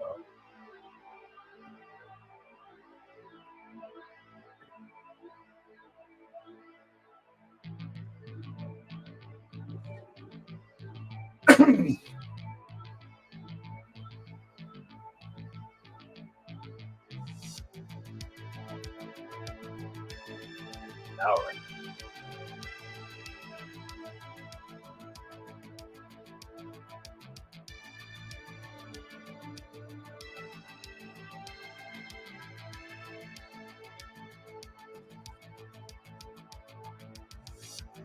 Are you still using the texture build plate? I'm actually using the new one. It's carbon fiber texture. But yes, I use exclusively the textured PEI sheets. So, but I'm testing this one out right now. It's the carbon fiber, which is cool, but the AMS doesn't really recognize it. It's not a bamboo plate, so it throws an error and it stops. So all you have to do is just restart it. And yes, I always use an adhesion promoter, regardless, because I mean it's really cheap. I just lay it down, spray. All right, we're good. Let it heat up, and it'll be good to go. So, all right. So now we got this.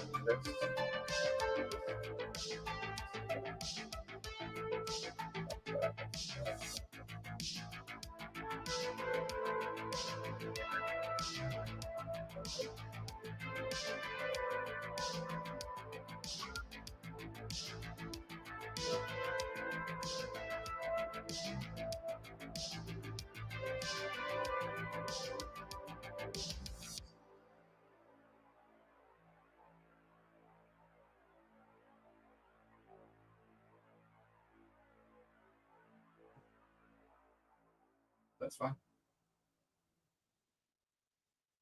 All right, let's try and start this again. So now,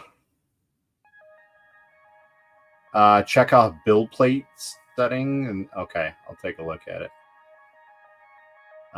Let's go to here. We're gonna go to. Oh, where are you? We need to synchronize filaments, resync. Okay. Now we're good.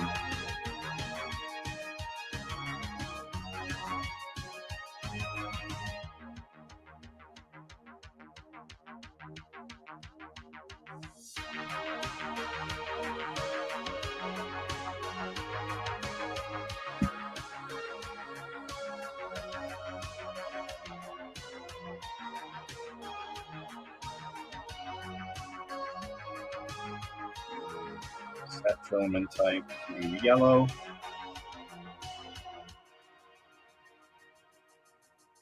We're going to set this filament type to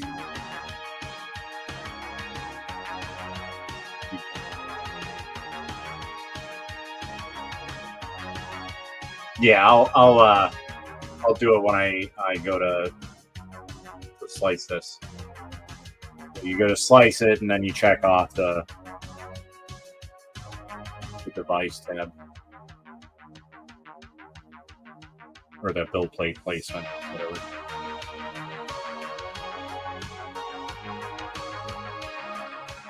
Oh, damn it. I didn't want to do that. I did that again. Not this. Damn it. I want strength. I just want stamp. I don't need anything fancy.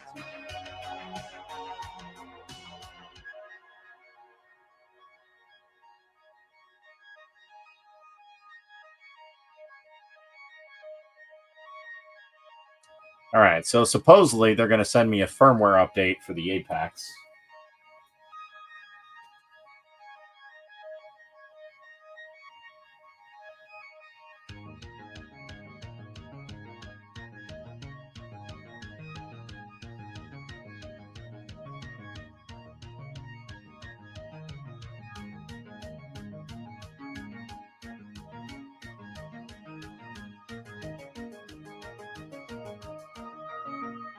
What did I do?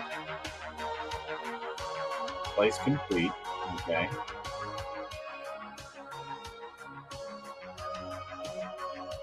So it has bed leveling, flow dynamics, time lapse, and enable AMS.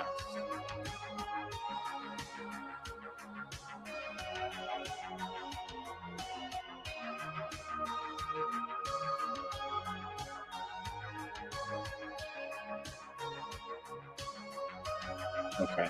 Let me take a look at the life.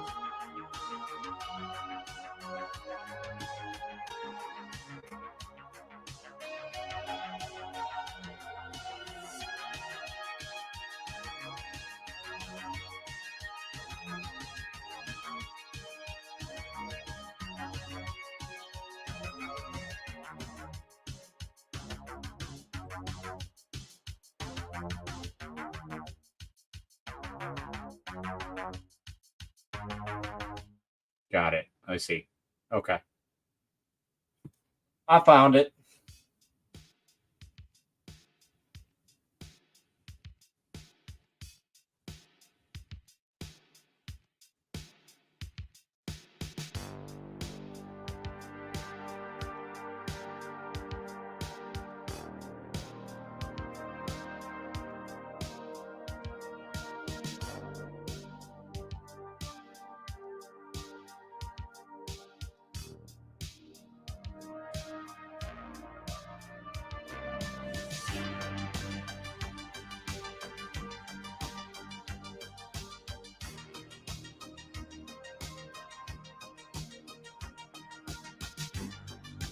Let's see if this works out. It's next to the calibration button. Yeah, I found it. So it's under print options, and then it says enable detection of build plate. That's all. We're good. It's all good.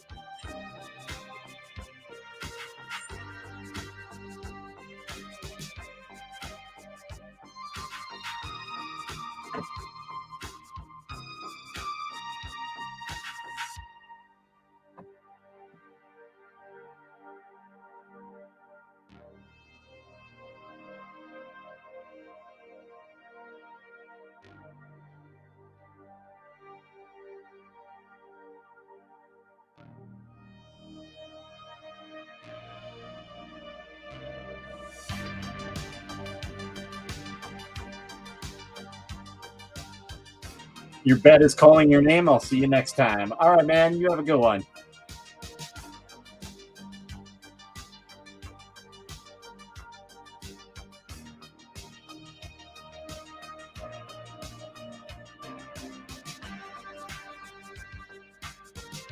Well, let's see.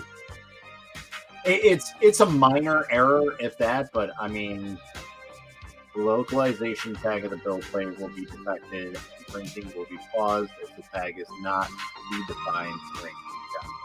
Okay, so I don't think that'll hinder anything major with the printing if that's ever disabled. I'm just used to having it always enabled on everything, so.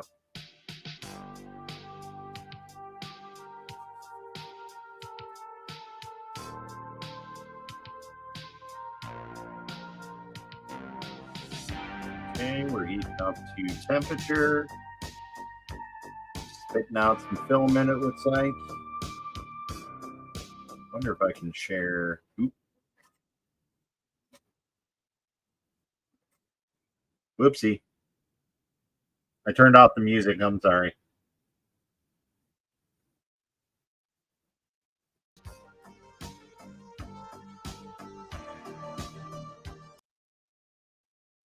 Hopefully the music's still going.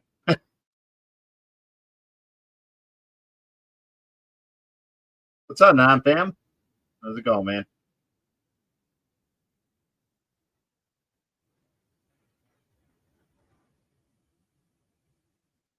Can we do an extra camera on this? Probably not. No, because it needs to see a virtual camera. I mean, I can always put on OBS and do the virtual camera.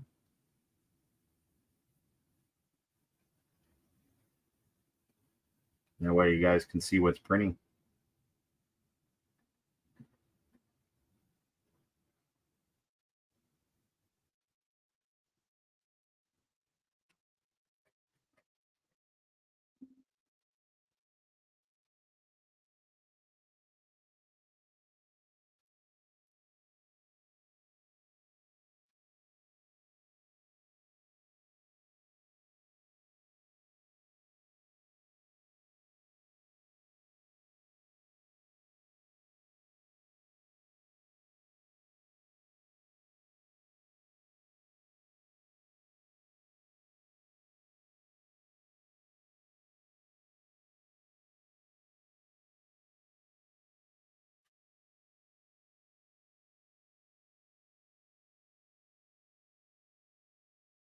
There it is.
Let's see if this will work. Extra camera. Your browser cannot access your devices. Boo.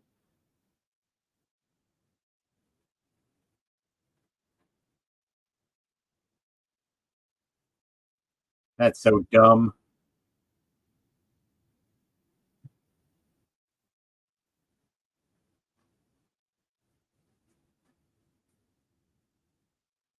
Yeah, so the only way to get a streaming key is to sell your soul to the devil.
A little bit of a saga. That's all.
Oh, can you send me an invite?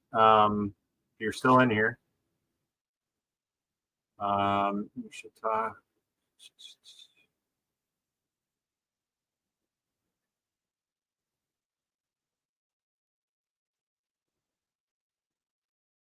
You're not using heat. Yeah, because it's a textured PEI sheet. So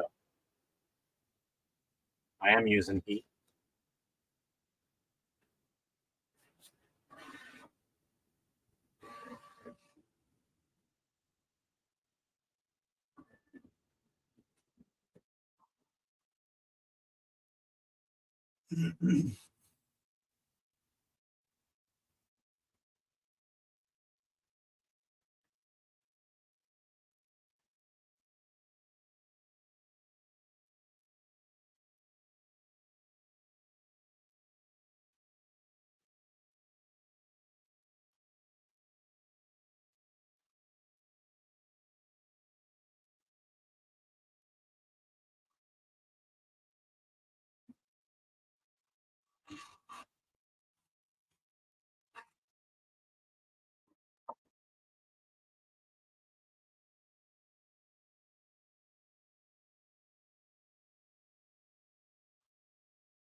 Oh, you know what? I think it's doing it.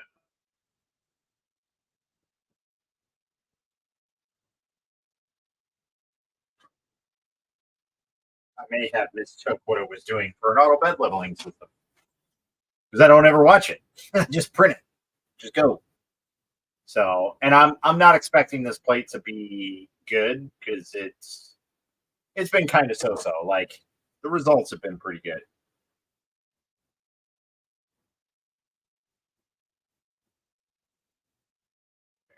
You can see it.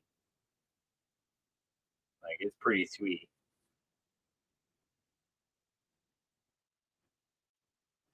I dig it.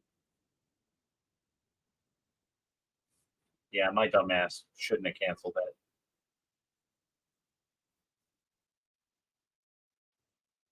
Here I am thinking that it's actually printing. It's doing an auto bed leveling.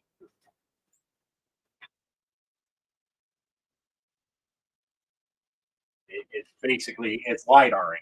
I can see it on the screen here, but I couldn't see it in person. It's in my pocket. Oh, that's right. The adapter. So now it should be good. I know it does tell me, and I didn't look at it because I'm a dum dum. Because again, I don't ever look at that. I just press print and go.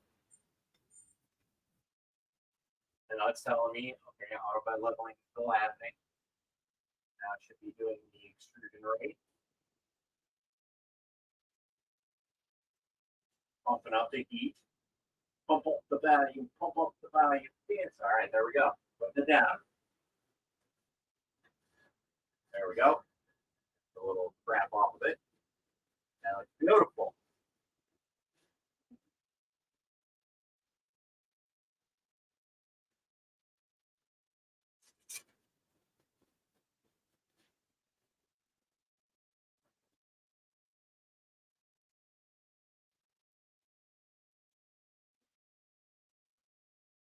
It's like almost highlighter yellow.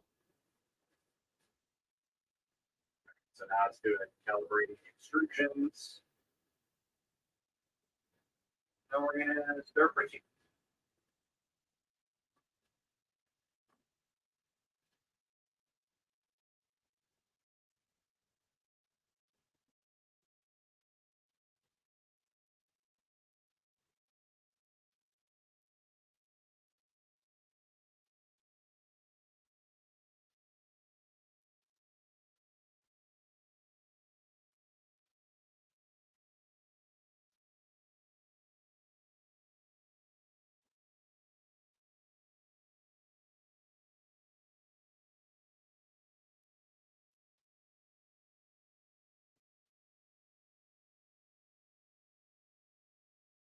Okay, ready to rock and roll. Laying down the L, purge line, and start printing.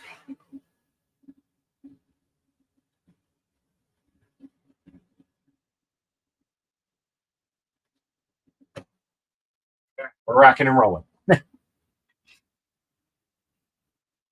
Hopefully we'll be okay. We'll take a look at it. Okay. Current project is unsaved. Oh no, I didn't want to save it. Whatever. All right, let's go to my Gmail. Let's get this all situated so we can get this all set up.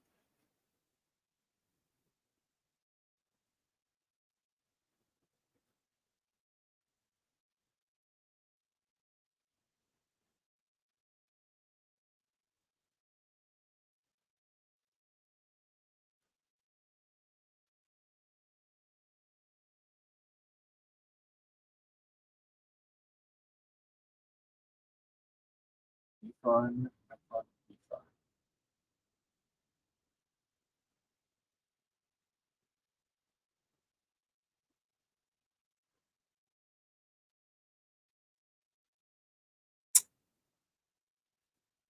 Comex, where are you at? You were on the West Coast, weren't you? You're like Arizona or something the first day, right? There, let's go. This. Ah, that's right. The Oregon Trail. That's right. That's right. That's right. I died because I was dysentery. That's a corny joke that will never get old. 4 hours from Ben and Gemini.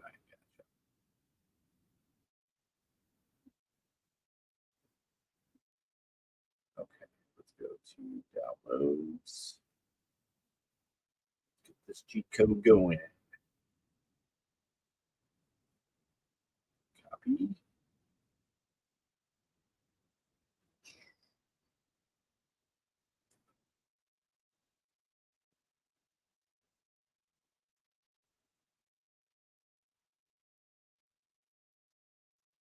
What is this?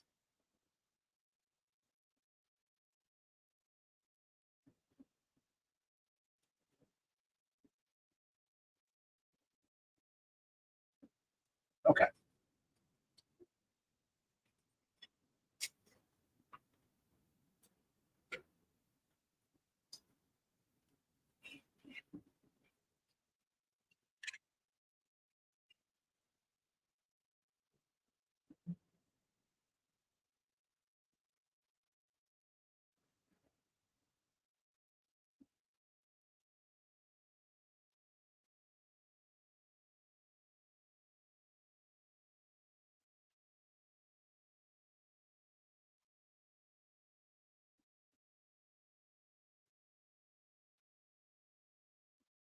Shut down and reset.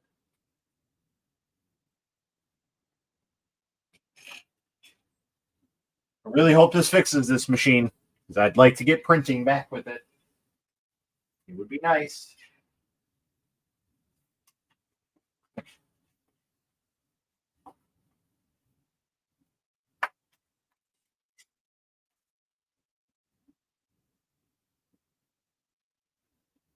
Yeah, fuck yeah.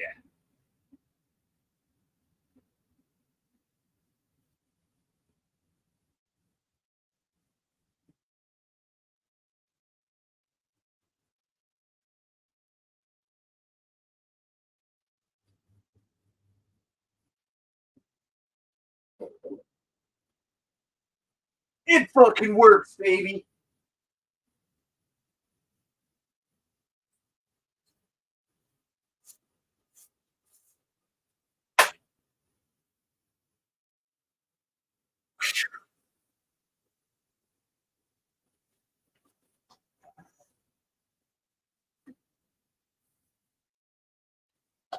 So somehow there was a glitch with this printer where if somehow the Z offset, which basically tells the printer where to zero the screen. So it would be like, okay, an FDM printer. You home all the axes, right? But the thing is it wouldn't let you. It would home all the axes, right? So on a normal FDM printer, it would go. The bed would go back, the Z would come down, and the print head would go to the left. Correct? Well, what this was doing is the print head would go to the right and say that's your zero, and it wouldn't let you go to the left because you're already at zero and you're at your max. So it was like you're stuck in between this area and you couldn't move anywhere. You're stuck between a rock and a hard place. So I had to reflash the firmware in order to allow me to open up that Z to allow it to go back to home. So somehow the Z got the offset got set to 410 millimeters when it's supposed to be at 0.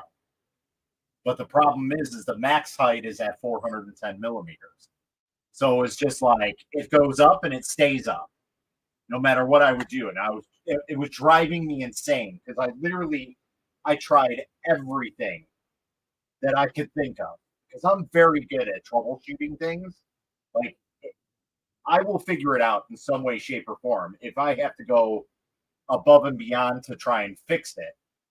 But I could not fix that. And the only other possible option that I had to is because this machine doesn't have dual Z's. Well, not dual Z's, dual Z limiters. So there should be a Z limiter at the top and a Z limiter at the bottom to tell you what's max and what's min, right? Or what's min, what's max, whatever you want to call it. But the problem with this is it only has the max Z limiter. So it only goes to max, which that's fine. That's where home is. But what it should do is there should be a minimum, a Z limiter down there to tell you that that's the issue. Because like I said, no matter what I did, even if I tried to manually adjust it, move the build plate down by hand, and try and set the Z like that, the system would not allow it. It only did it digitally. So it had to say you had to go home first before you set the Z. And the problem is it limited at home. So kind of a pain in the ass. So software limits, yes. Yeah. And apparently it was a known bug, and I'm kind of pissed that they had me be the one to come across it, but it is what it is. But now I can at least update everybody because it's been 2 days since I haven't heard from them. So this printer hasn't been printing for 2 days, and I'm just like, what the hell? You guys are batting 1,000 for this. I've gotten one good print off of it, and that's really it. So now it's time to get back to printing and seeing what we can do with it. Now I can bring this back down because I already charged this. We have to remove this piece off of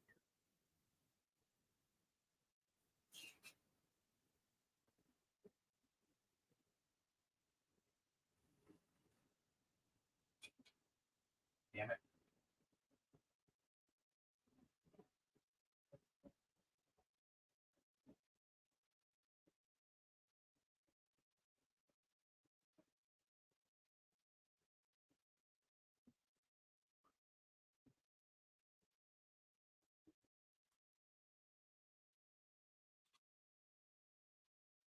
I'm just thankful that today's Friday.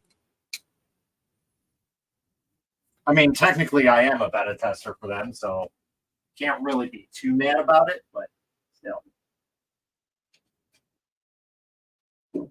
I'm one of only a handful of people that have this machine right now.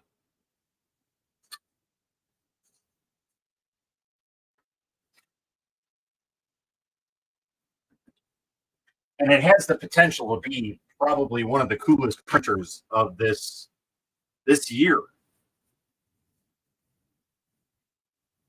At least in terms of resin printers. So like it has, so most of the time what people do is they create a heated chamber for these things, which the heated chamber, it does okay. But the problem is you're not heating the liquid. You're just heating the top of the liquid, the resin. Okay. And the problem with these bigger printers is the more resin that you have in there, the harder it is to heat that. You literally have to heat it for like a day in order for it to go through and through, right? Because it's going to pick up the ambient temperature and then it's going to soak in layer by layer, right? It's kind of like instead of you boiling a pot from the bottom, you're boiling it from the top. It's a lot harder to do that, right? But you're not boiling it. You're just gradually heating it very lightly. But anyway, so what's nice about this is it has a heated vat system. So the entire vat that it sits in is heated. So it automatically heats up, and I have it set to 40 degrees. So it's pretty liquidy, and it runs pretty well. So that's one of the cool things. It's got active filtration. It's got a lot of options on the screen that are really, really nice. It basically allows you to change any aspect of the machine, which a lot of printers don't do, especially resin. Resin is more locked down than any 3D printer out there, which is unfortunate, but I get it because they're very proprietary. They have main specific uses. There's no need to look into the machine settings. They just work. Okay, there's no reason to make them go faster, or make them go slower, or anything like that. But it's really annoying because they are locked up. Whereas this one's definitely more open. So, and throughout the next couple days, I want to do like Wi-Fi transferring and stuff like that. Like I want to see how the system reacts with Wi-Fi and whatnot. And I dropped this fucking build plate today, and now I gotta figure out, let's see if this is okay. Feels okay.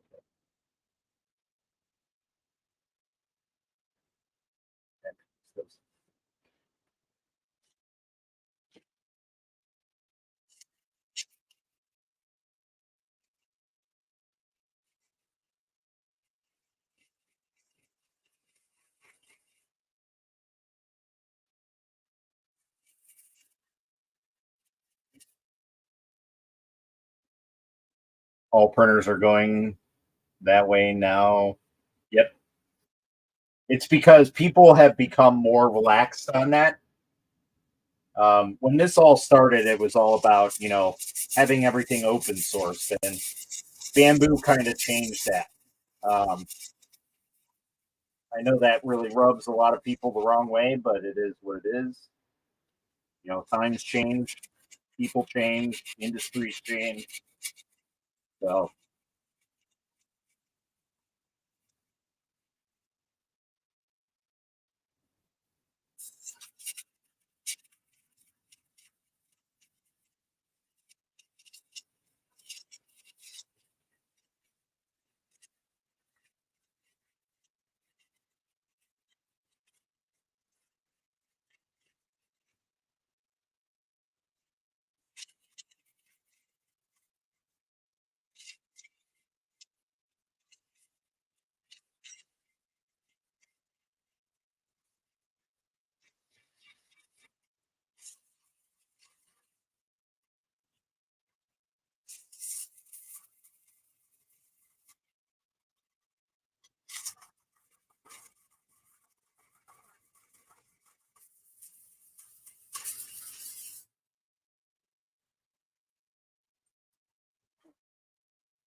right?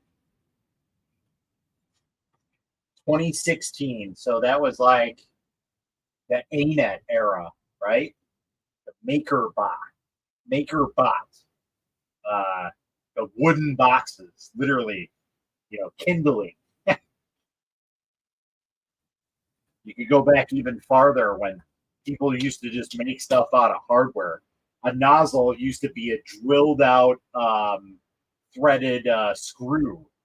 You know, you imagine telling somebody that they'd be like, "What?"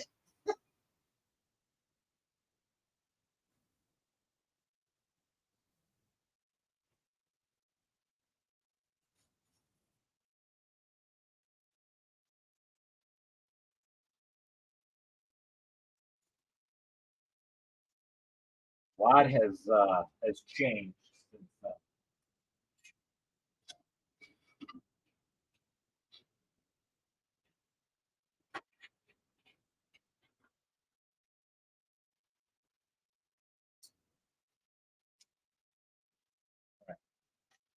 Take that out.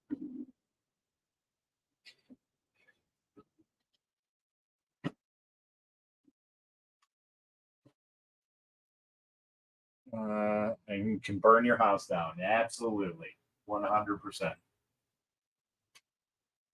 Watch out. You might get what you're after. Ooh, baby. There has got to be a way. Get the house.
Already. Okay, good. Second, I thought it said 3:30 on the clock, and I was like, "Whoa, I'm way behind where I need to be at."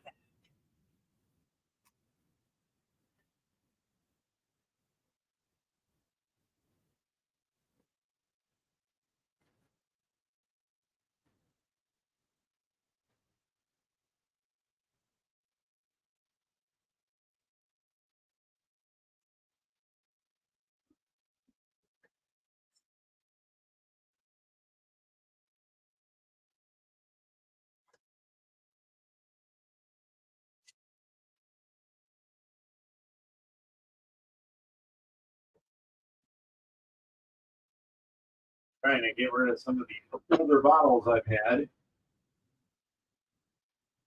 Salt. Salt here. Stuff.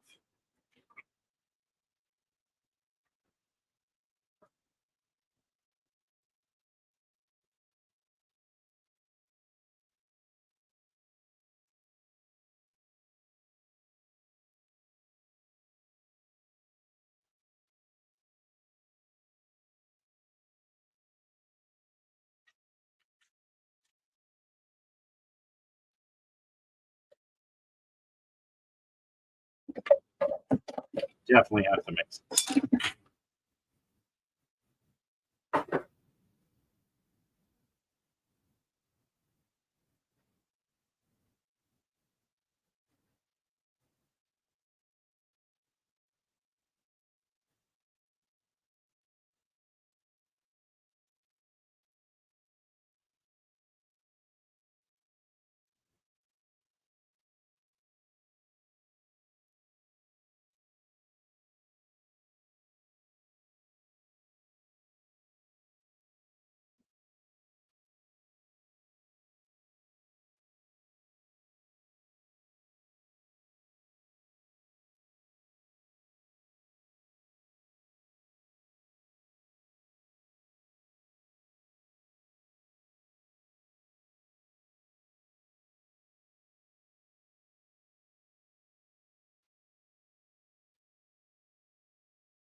Can't believe there's 4 people on here. I'm doing pretty good. What is your favorite resin brand? That is a real tough one. Because each and everything has their, so like, unlike filament, each and every print has their own specific usage. Um, what's some of the coolest resin I've used? Well, no, what? So some of the best resin that I probably used is the Sunlu resins. They're super cheap and they just work. But if I wanted something a little bit more better quality, I would go with like Monicure 3D or 3DRS. So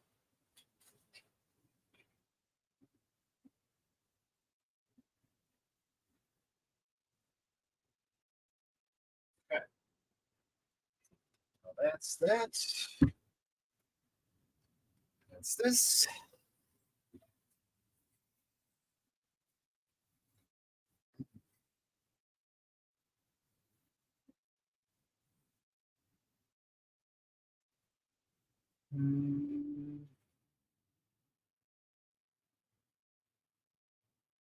It's gray. Gray is probably most of the stuff that's up there. I have over 100 different bottles. Like you can see, that's an 8-foot shelf, and what 2 feet wide, and it's filled with resin from front to back. Um, and that's not even all the resin. There's four bottles down here. There's 3 bottles here, 2 bottles here, a bottle here, a bottle there, a bottle there, a bottle there. 1, 2, 3, 4, 5, 6, 7, 8, 9, 10. 10 bottles there. 11. I think that's it. So got quite a bit. But I do have various colors as well. But for the most part, it's gray, and that's just because it's a good in between of like picking up detail and whatnot. So it's not my favorite color to use because it's a generic color, but it gives the best results.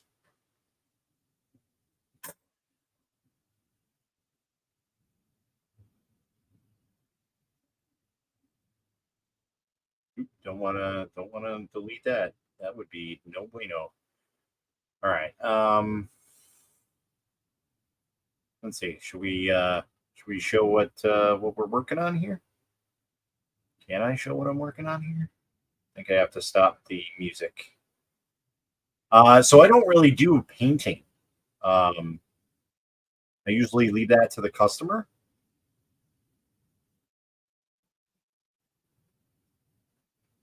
So that's up to them. I've done a little bit of painting. And when I mean a little, I literally mean a little bit. So like this is it. Somebody made this off of TikTok. It's a miniature version of me. This is about as far as I got for painting. That's it. So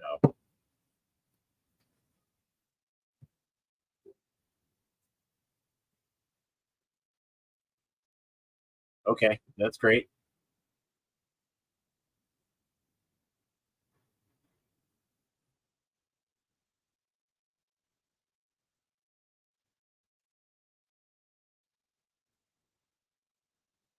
I wouldn't say it's the worst, but that's good enough. I just deal with it.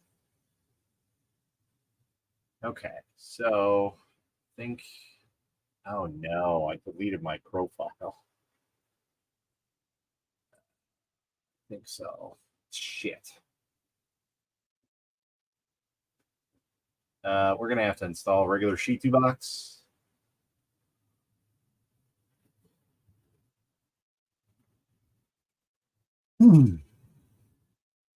Download now.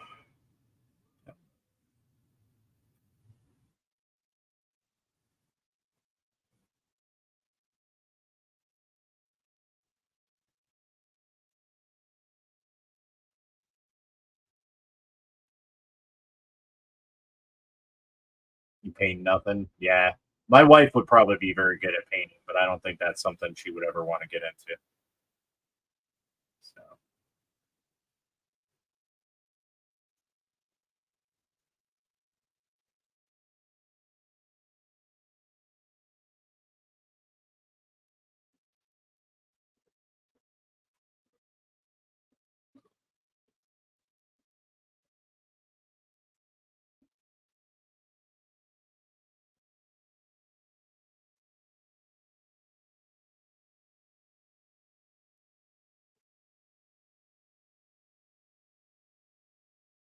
yes, I do. Restart. Finish. Oh, wait, did they update? Hold on, that's at 1.9.5. Swore the last time I was on, I had regular, it was on 1.9.4. Ah, sweet. Saved everything. Awesome. I am so glad. Hopefully they saved my settings. Nope, not that one. Not that one.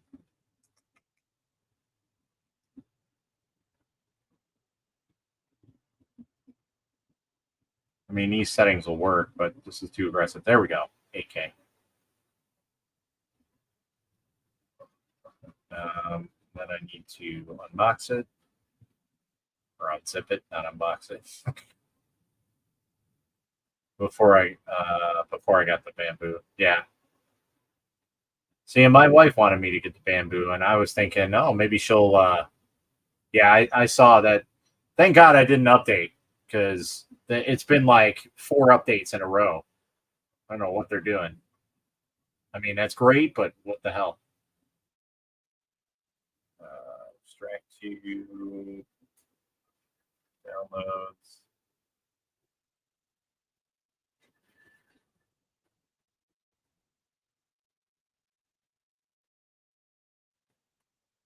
To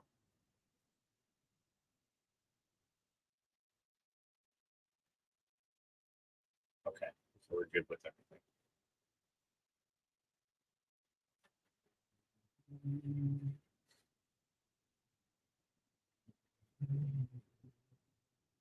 Wait, no, I had to have used Pro on this, not free.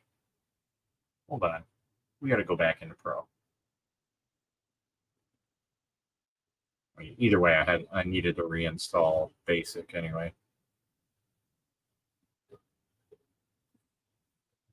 I think there's even an update for the machine, if I'm not mistaken.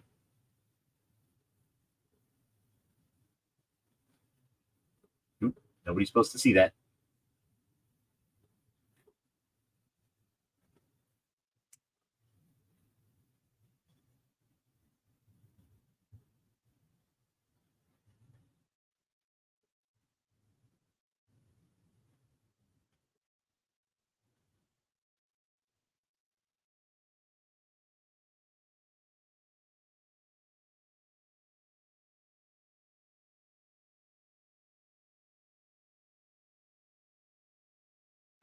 Added cancel objects for multicolor.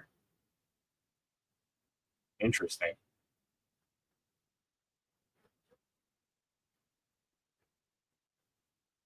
Okay, so we did basic repair. All right. Okay, so the head and everything is there. Here's my yes.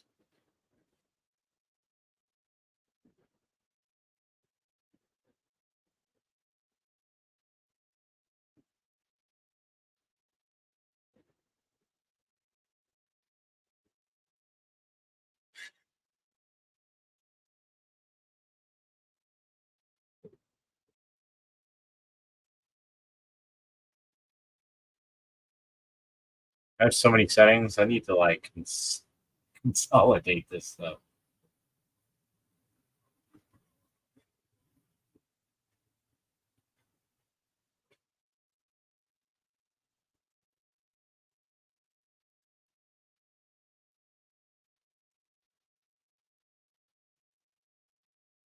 did I do everything in here and then? Okay, I'm going to check.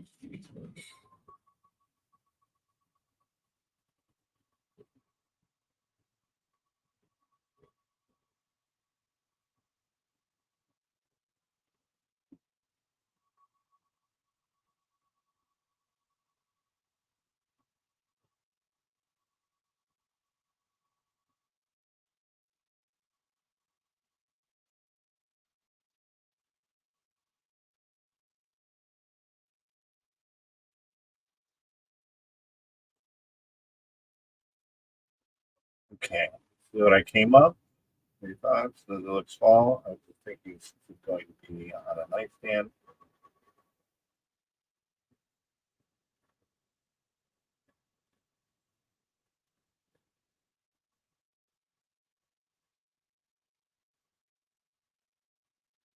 Okay, so he wants to do it solid. All right.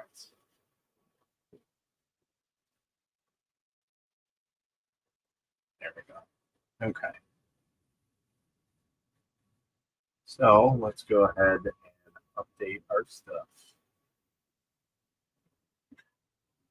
Nothing good on TikTok tonight? Yeah, that's unfortunate. You know why? Because there's not a cool person on TikTok tonight. No, some nights are like that. I mean, it's just kind of blah. I don't know. TikTok's been good. I just want to try and grow other platforms for a little bit. So I'm kind of weaning myself away from TikTok bit by bit. So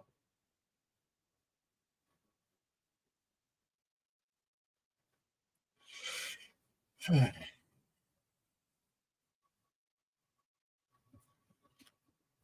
we go. That's a little better.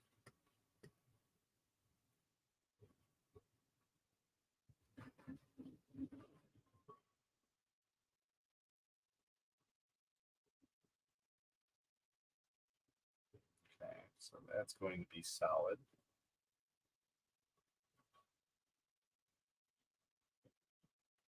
Won't be terrible if it's solid. This is gonna suck, but we'll see.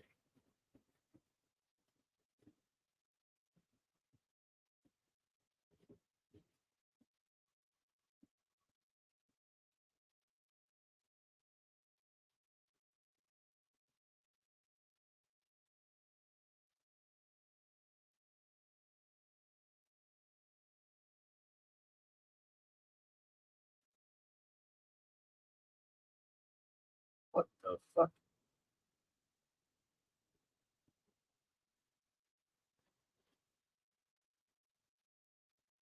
Okay.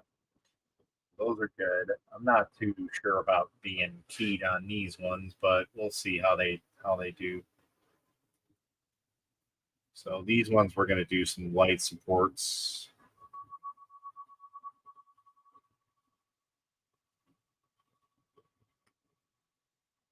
Supports on these because they're going to be lighter. We don't need to go crazy on them. That's not good.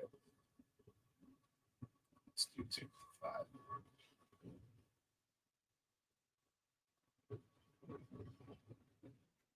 A little crazy, but not too crazy. Yeah.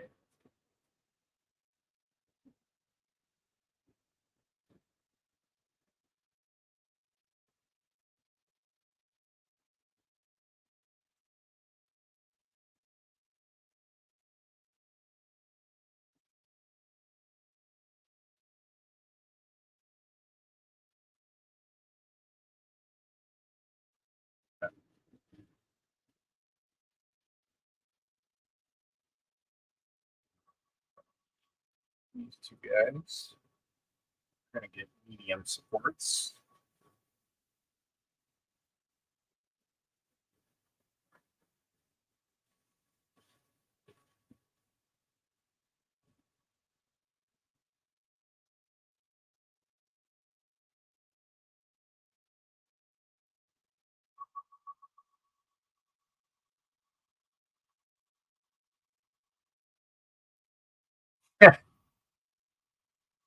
what can I say? I'm the life of the party. I have noticed that from time to time, which I mean, I guess that's a good thing. But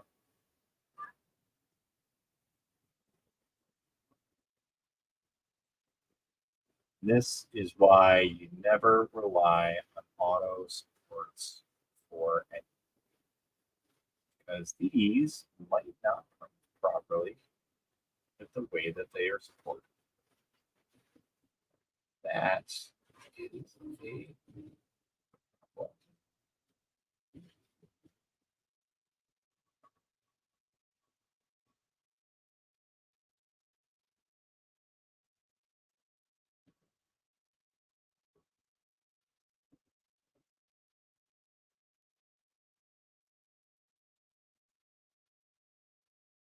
Do some light supports here.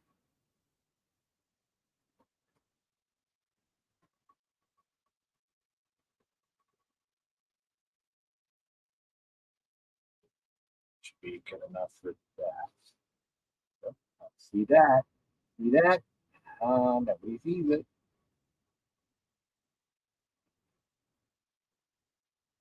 Is this overkill? Absolutely. At this point, I really don't care. I printed this goddamn thing so many times now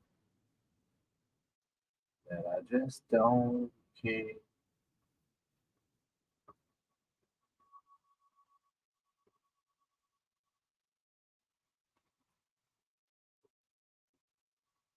They want to do all the prep shit for this, that's fine. I'm not going to do it. That's bad.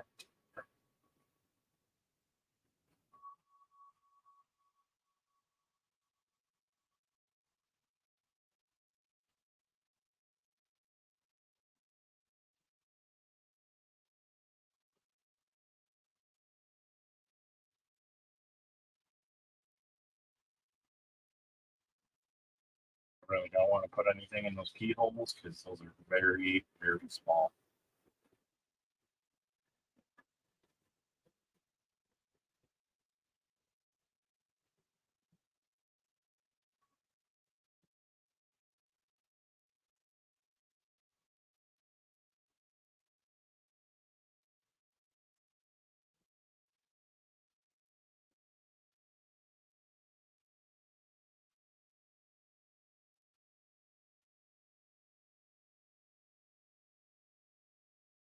Boom, shakalaka. He's heating up. Yeah, I think I'm gonna do this. We're gonna print it and we're gonna head to bed. Oh, I'm not gonna wait for it to print, but we're gonna throw it on the printer and get to bed.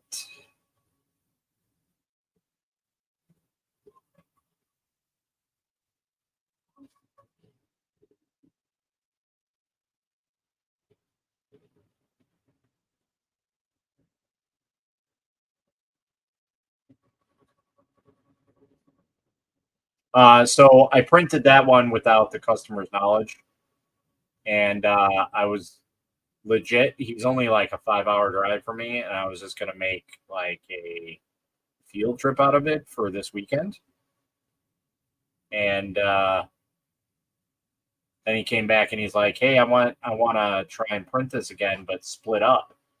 And I'm like, "All right, we'll try it because I want to try and appease the customer, even though it's not my fault that it showed up smashed. That's UPS's fault, but still, it's the fact that I want to try and get this right for this guy and get him happy and situated with it. So that's what I'm doing. So we're printing yet another one because I don't really care. Gives me something to print, to be honest, and I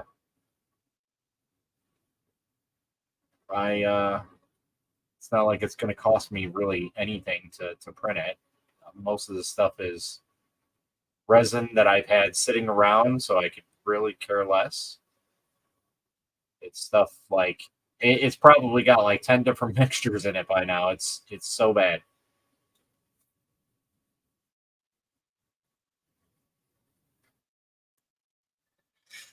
All right.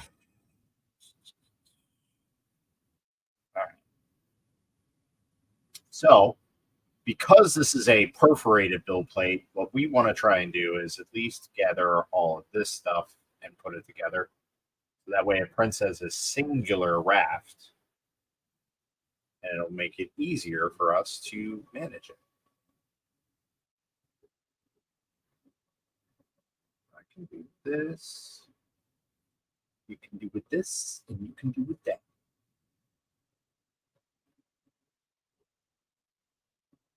Go. That.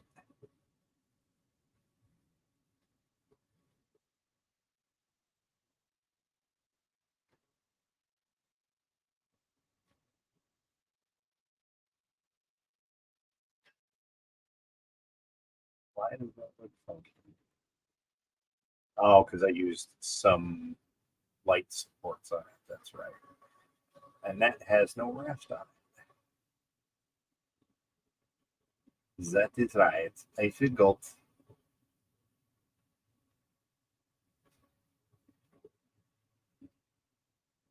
Go back and change that.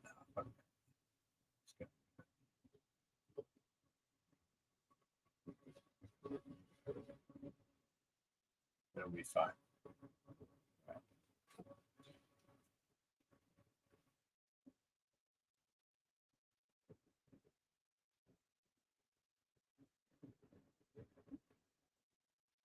Okay. We're going to print that solid and everything. Let's see how ridiculously expensive this is going to be. It's going to be like $90. No, it'll probably be like $60, 65, somewhere around there for a solid print.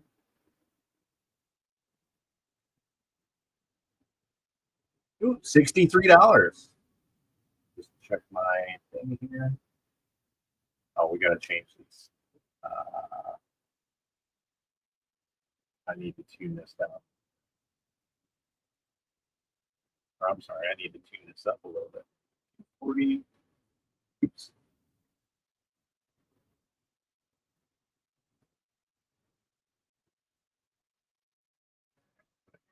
Okay. 46.8. Okay. I think that's it. That's what we had it at. 8.5, 2.5, 240, 8.7. Bring us down to 5. And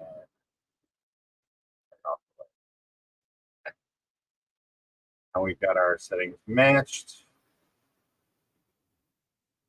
$65 worth of resin. So that basically means it's like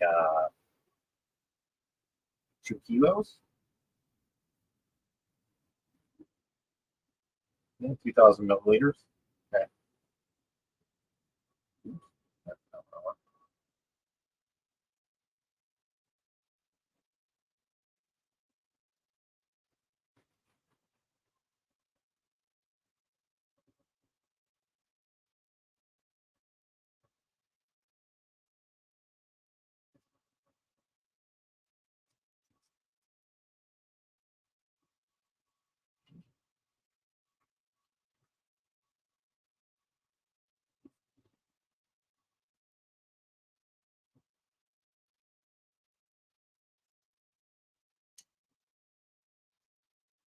This thing just die on me? Serious? No way.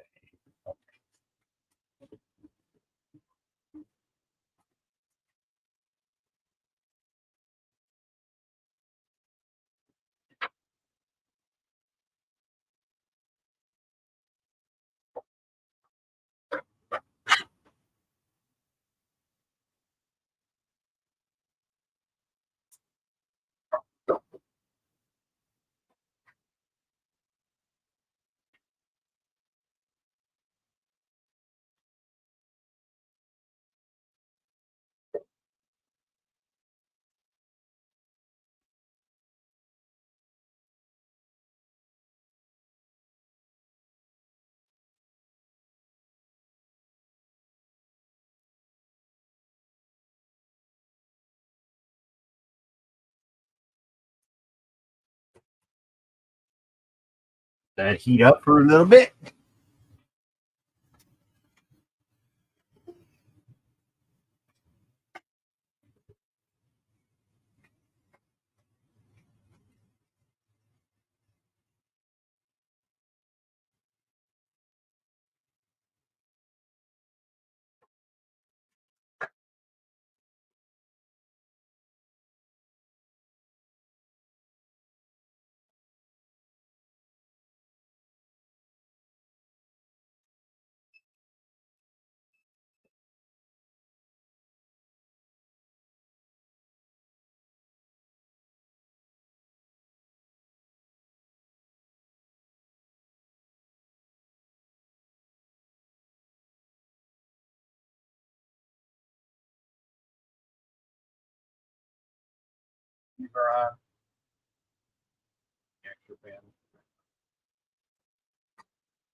So one of the big differences about this big printer and the big printer behind me is the fact that I can only move 10 millimeter at a time.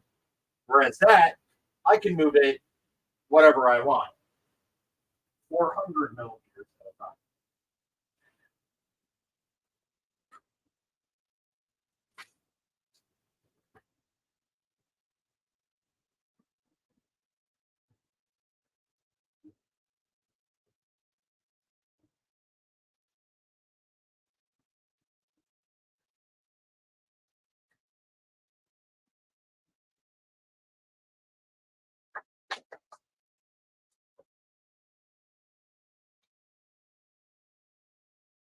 We heated that up a little bit.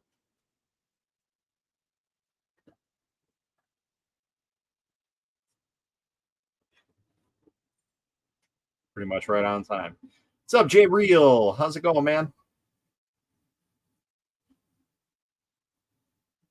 I've been live for 3 hours. All right.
So that little heater in there will keep it at a nice 27 degrees Celsius. So pretty good. Just stopped by and seen you was doing some supports, which you know by now is my kryptonite.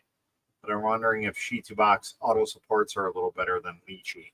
So I'll tell you a little trick here. I'll remove all the supports here for you. Okay. Oop, wrong one. My bad. Give me a second. Let's go back out. All right. So let's use this piece because this piece is really, really intricate. So let's go ahead and remove all supports. Okay. So give me a quick second here. We load this up and get this printing.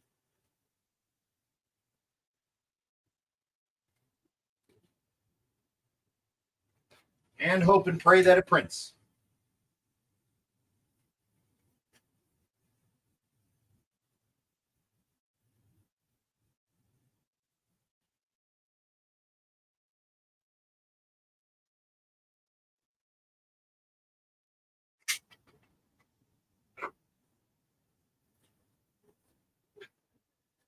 Definitely got it. Sufficient. Give me a quick second here, guys.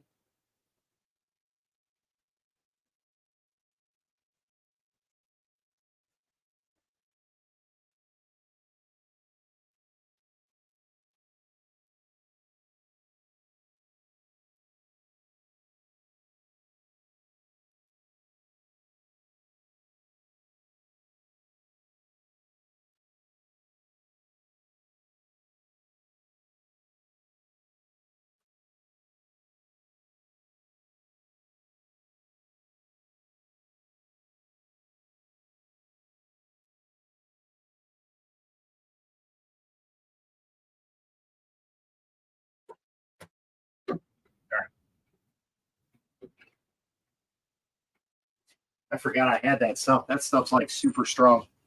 All right. So who does a god pray to? No one.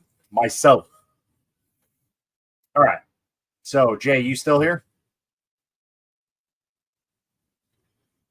I think you are. We have 3 people. There's still 1 person on Twitch. That's awesome.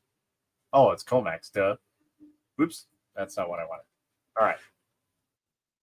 So here's an easy way to deal with most of the supports. Okay. Now you can go real crazy if you want to. You can go light. But the major thing here, at least in Sheet2Box, is this setting right here, angle supports. So this basically tells you, all right, auto supports is going to do, or going to look for a 65-degree angle. So essentially, anything that is a 65-degree angle, it is going to support, which is pretty much most of this model. So if we just do platform, they're basically the same. I don't see any difference between them. I'm sure there is, but I have not seen any difference between them. So I just automatically use platform. It's going to automatically generate all the supports that I need to. Now this is the paid version. So this is Sheet2Box Pro, which is even nicer because you can set your own profile. So like, let's say you do a lot of miniatures, but you also do large scale items like this. You could literally have like a mixture of light and medium supports and save that as a profile. So it's kind of cool to do that. But anyway, as you can see, it's pretty much automatically supported everything right here. So let's just, for argument's sake, let's do this in Sheet2Box free. Okay. Let's say you don't want to pay for Sheet2Box Pro. Perfectly fine. Let's go and use the same object. Okay. We're going to use the body of this. All right. So one major thing is orientation. Yeah, I could probably print this at that, but the problem that I'm going to face is I might get some pooling of resin here. So what I'm going to try and do is I'm going to try and orientate this so I have as much drip possibility as I possibly can.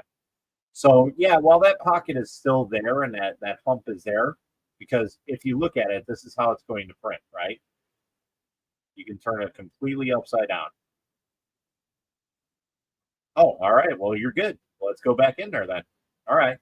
So you'll probably like this because there's a lot of different things. So like you can go on detection accuracy. Most of the stuff I haven't even played with. So I mean you can get real crazy, but you can choose all kinds of different supports. So let's say we just we're just going to go crazy and we want to do like tree-like supports, we can do that and do automatic tree-like supports. And you'll see what it looks like when it automatically generates it. So as you can see, there's very tree-like support. So they have a main base and then they branch off to several other things, which most of the Shih box kind of uses. Then there's Contour, which is it that one? I think that's the one. Contour, yeah. So here's Contour. Let me show you what Contour does. So Contour, and I don't know why it's not showing it right now, but usually it shows me like all the angles that it can go at. So if I press there, it contours all the way around that section. Same with this. Same with this. Same with this. Same with that. So it literally supports everything that you touch around, and it goes around the entire model from back to front. There to there. There to there. So you can get real crazy. And, you know, the more supports, the merrier. It's up to you. You really just have to tune your settings a little bit and see what you want, because everybody's gonna want to have stuff prepped differently and whatnot. So, but here we can do like tree supports. Like this is really cool. You basically branch off and do what tree support you want. How cool is that? Boom. Small pillar. You can go to there and there. So here's another cool feature that you can do. So you see how like it's scaffolding, right? See all those lines in between it? So you see how it like breaks away and it goes to another support because it's closer, right? But you could actually change that. I think it's in this one, if I'm not mistaken. Which we can bring that up and we can go even further. Or, I'm sorry, it's not this one. Not this one. I'm thinking of regular. Which one was that?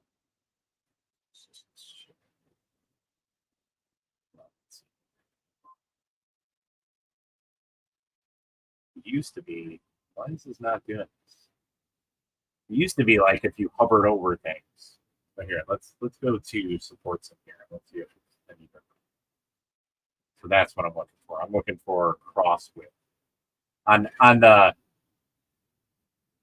On free version, you can see the cross width is set to 20 millimeters. So I have 20 millimeters of distance to go through here. So I can use less supports and heavier structure to support it. So I can do things like that. God, it's been a while since I've used this. So connection shape. This is cross. Need to take a look at the.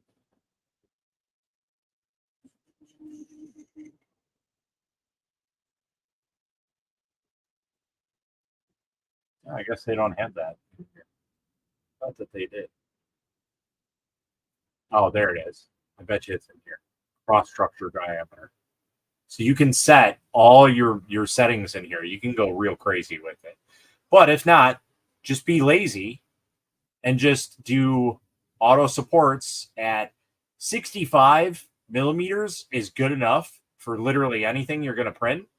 And then what I do is, depending on what model it is. So like if this was hollowed, I'd probably use light with some medium supports. So right now I have this selected on light supports. So now what I'm going to do is I'm going to go through here, and let's say this is hollow. I'm actually going to choose middle supports, which is medium supports. And I'm going to go in and I'm just going to add in some medium dense supports to hold this structure a little bit better, because light supports might do the trick, but it might be just a little bit off. And basically, I'm just looking for points that I think need some support. So like you see this arm here, okay, that's not supported in there. You see how it's all red looking? That means it needs some supports here and there. It's going to drip. This is going to be a drip point for resin. So I'm going to try and support that as best as I can, so that way resin doesn't destroy that piece. And then I'm going to come around from the backside and I'm going to try and support it again on this side if I can. You don't have to get too crazy about it, just a little bit. Wiggle it, Just a little bit. Want to see you wiggle it. And so there. Now that's all supported. So, and again, on here, like, okay, these are supported pretty good, but you see how the knuckles kind of edge out a little bit? So I'm a little concerned about the knuckles. So I'm just going to add maybe 1 or 2 supports here and there, maybe even 3 on each, just to verify that these are going to print okay. Same with tips. Fingertips is like, that's my biggest pet peeve here. So the same thing for this. Like, this is supported. This should probably have a support here. That should have a support there. Just because it's a knuckle, it's an outer place. I'm just going to add 1 there just for the hell of it. And there we go. So now what I can do is I can go at the bottom of the plate and I can look. It's kind of hard to maneuver on this. But I can look at all of the areas that are supported in here and just verify, is everything good enough for me? And for the most part, it is. But as you can see, there's this big area right here that looks like it's supported, but it's not. See, there's no dots in any of this area. So we could just come in and add a few supports right here if we wanted to. And again, you don't have to go as crazy as I do. I just don't care. I'm going to support it. And then you see on the outside here, that's not really supported. That's not supported. That's not supported. And that's not supported. This is not supported. That's not supported. And that's pretty much it. That's all you have to really do. You just have to, learn to look at where you're wanting supports at. Like, go back out, go back in, keep doing that back and forth, and just look to see, like, okay, is this going to print okay? Maybe I want to put an extra support in there. Okay, that looks all right, but this is like missing an area, so I want to support there. Okay, this elbow, is this going to be an issue? Yeah, it might be, because that's a lot of overhang there. So we're just going to put 1 there. You know, stuff like that. Just some little simple things like this. Okay. What I'm going to do is I'm going to go down at the bottom here. Like, that support's good, but we could probably even remove it, or you can go and edit your support and you can physically hold it down, click it, and move it. All right, that's a better support for me. So you can do all kinds of crazy stuff like that. Like, I can take this and I can branch this out, and you see how it becomes an extra island there. Now, it looks ridiculous, but it works. And this is how you break away models. So, like, normally there's rafts that come on here, and that's how I keep rafts away from models from merging them. Because what happens is, a lot of times, let's see if I can do this. Let's see. Let's do automatic support.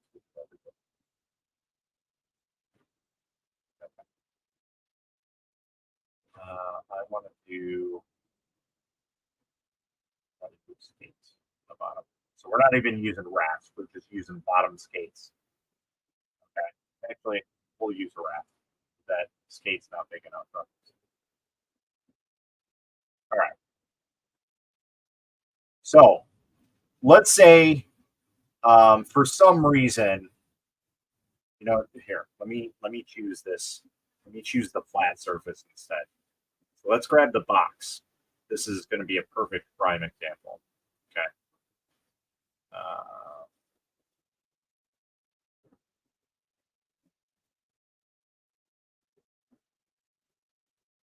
All right. So here, let's say for some reason we had to support this. We're going to remove this skate. Okay, we're going to remove the raft. We're just going to use skates. So we're going to do medium supports. See, it's got a larger raft or a bottom on it. So we can even do heavier, and that's a little bit harder, but heavier I rarely ever use unless it's like a really heavy object. That's the only time you're going to see it. So actually here. So the other thing you can do is, all right, let's say you don't ever want to support a flat object like this. Never, ever. Because what's going to happen is resin's going to pool on here. It's going to warp the sides. It's going to warp the bottom. It's not going to cure properly. So What you would normally do is either don't support it at all, print it flat on the build plate with supports, or you oh my god, I just realized I fucked that up. We'll see how it prints. Anyway, um, so I don't want to have this supported. So what I'm going to do is I'm going to take the Z lift height and I'm going to bring it down to 0. And then I'm going to redo this. Okay. So now here's the cool thing that you can do. And I don't know if Lychee can do this, but all right. So here's an issue that is very common, especially with Shitubox. You see these rafts? They will literally meld to the side of this, destroying the entire corner. So that means you got to do a lot of prep work to get these out of the way. So what we're going to do is we're going to edit the support and we're going to bring it out. We're going to bring it out, bring it out, and bring it out. So now there's a gap between it. And you don't even have to go that far. You just have to leave a good enough a gap to where the bottom exposure is going to take care of that and not bleed into the print. So this usually has a pretty good gauge. This line right here, you know, wherever it's lined up, do it like right on the edge there. You're good. That's good enough. And then just go down the line. It's a lot of prep work to do it, but it'll help in the long run. So a little bit of prep work for a lot of easier things. You know, come on.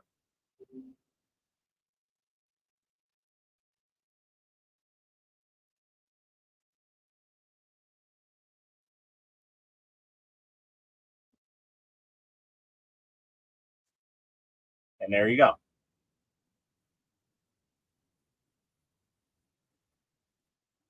Yes. So I did do that originally with the print I started, and I've never used the edit feature until the second time I did that print, and I was like, oh my god, this is an absolute game changer because like I had this hollowed out.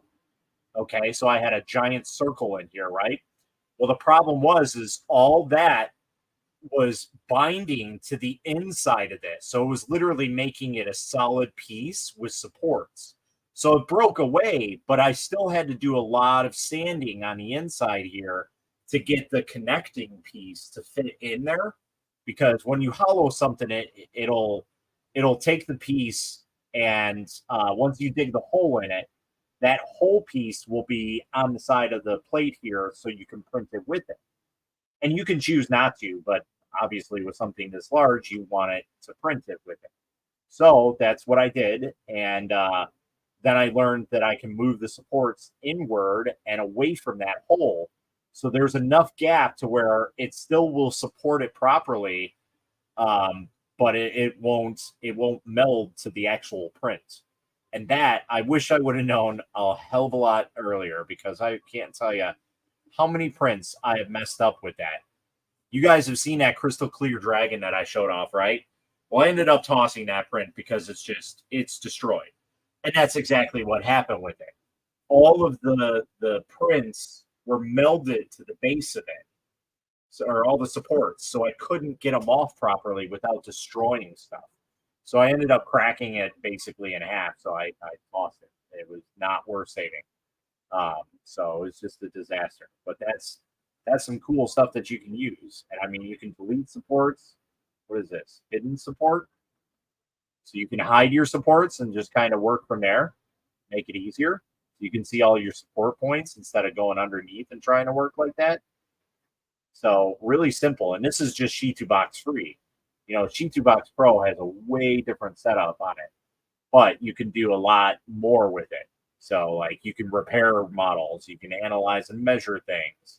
You can do all kinds of crazy shit with it. So like this thing, I probably should have supported a little bit, but I didn't. So we'll see how this turns out. And of course, this will be the chunkiest piece. So hey, if it fails, it fails. So yeah, and I mean, I know Lychee's a nicer looking program, but for me, I'm grandfathered in here, so it's like I know what I'm looking for when I'm doing things. So it's like I don't need to I don't need to navigate here and here and here to do stuff. I know exactly where everything is. So, and you can do some real crazy stuff with this. Like they basically have one. So if you use clear resin, they have one where you can basically make yourself a snow globe. So like those kiosks in the mall that have the laser engraved image inside of it. Well, essentially, that's what you can do. You can create a negative space inside of a block, which is really awesome because you could essentially make yourself a mold in Shitubox. It probably won't work for anything but specific materials, but it's really cool.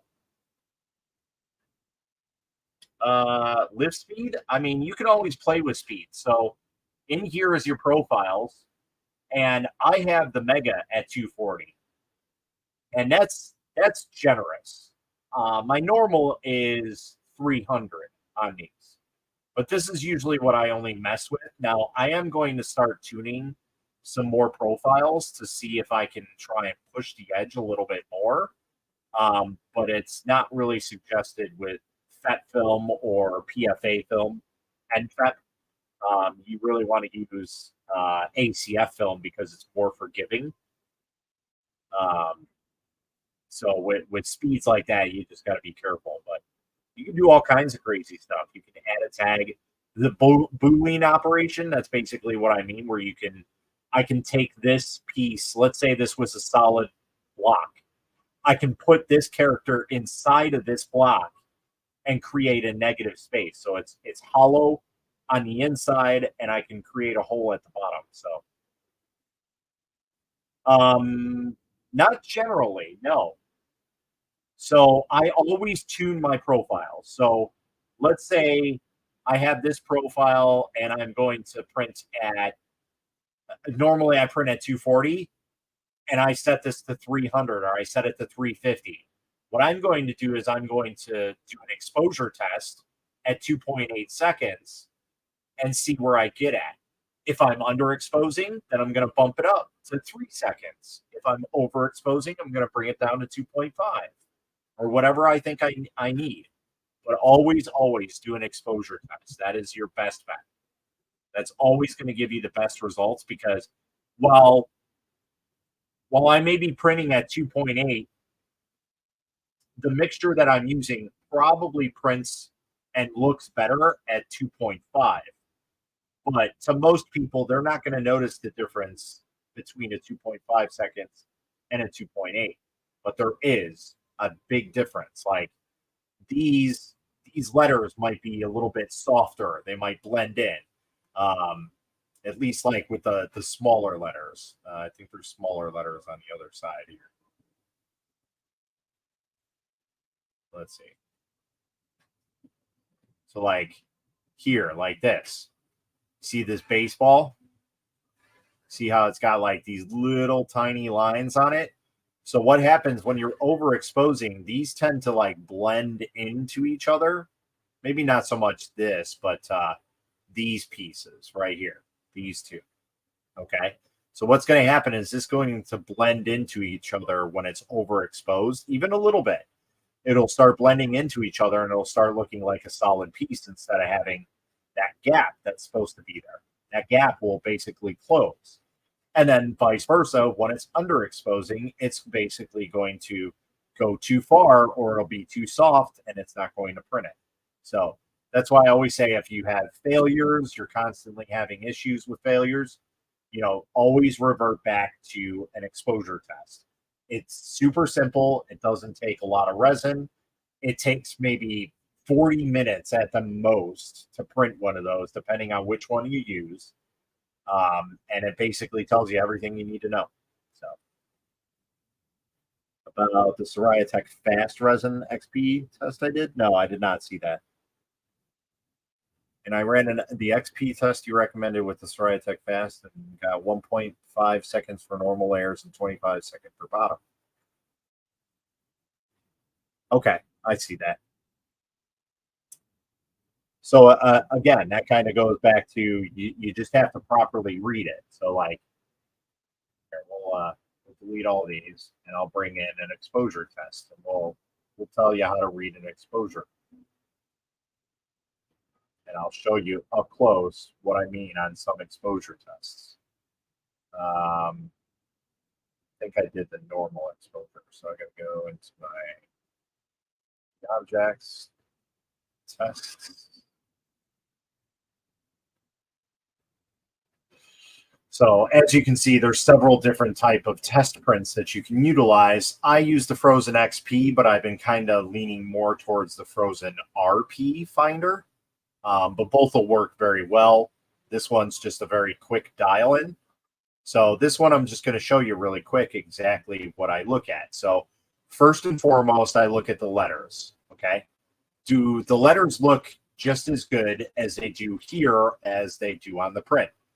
Secondly, these lines, are they far enough apart to where they're good? Okay.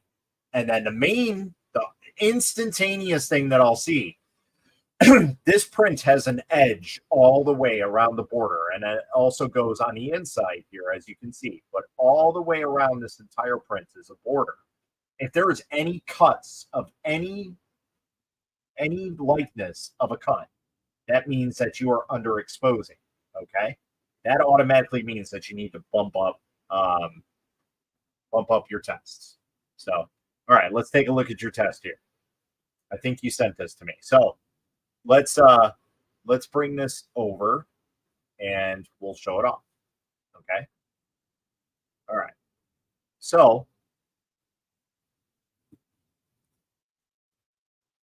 let's go ahead and verify what each one is.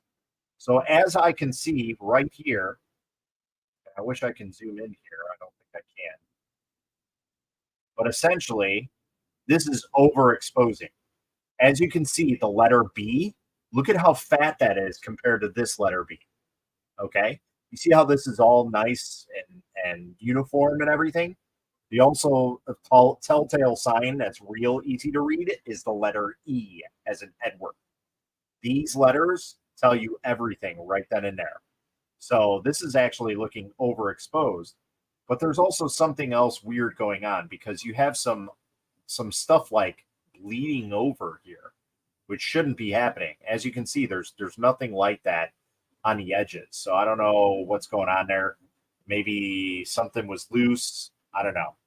Because it looks really weird because this one's kind of like an oddball one. So as you can see, that looks pretty good on this side, but it doesn't on this side. That's overexposed. That's a little bit underexposed compared to this. Like this is better than what it should be.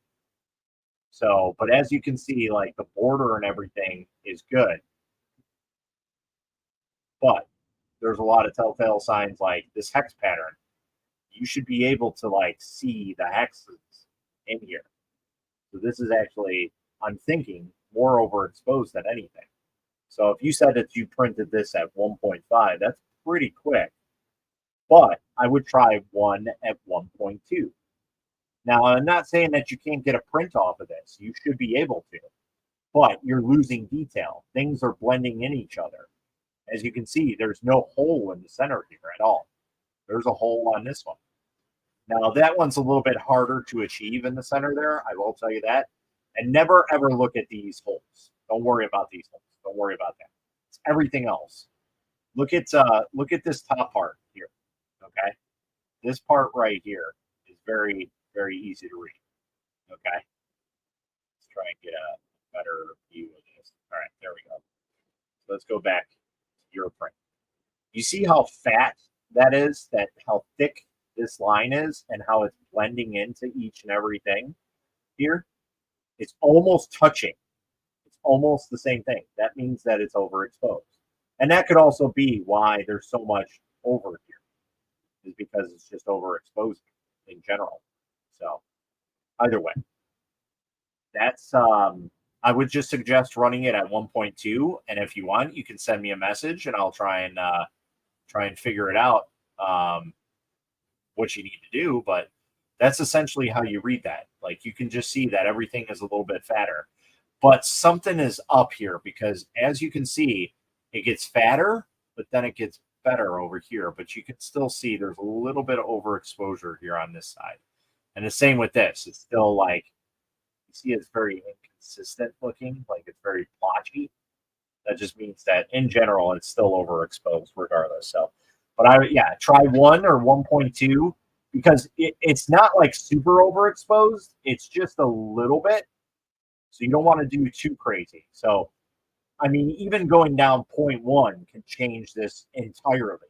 So that's why I suggest going. So I use increments of 2, 5, and 0.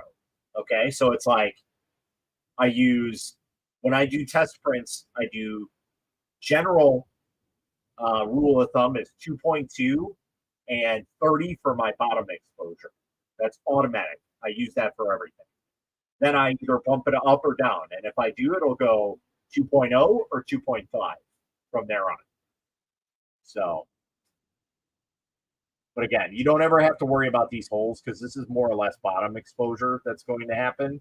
These are always going to get filled in regardless. So I wouldn't worry too much about these holes.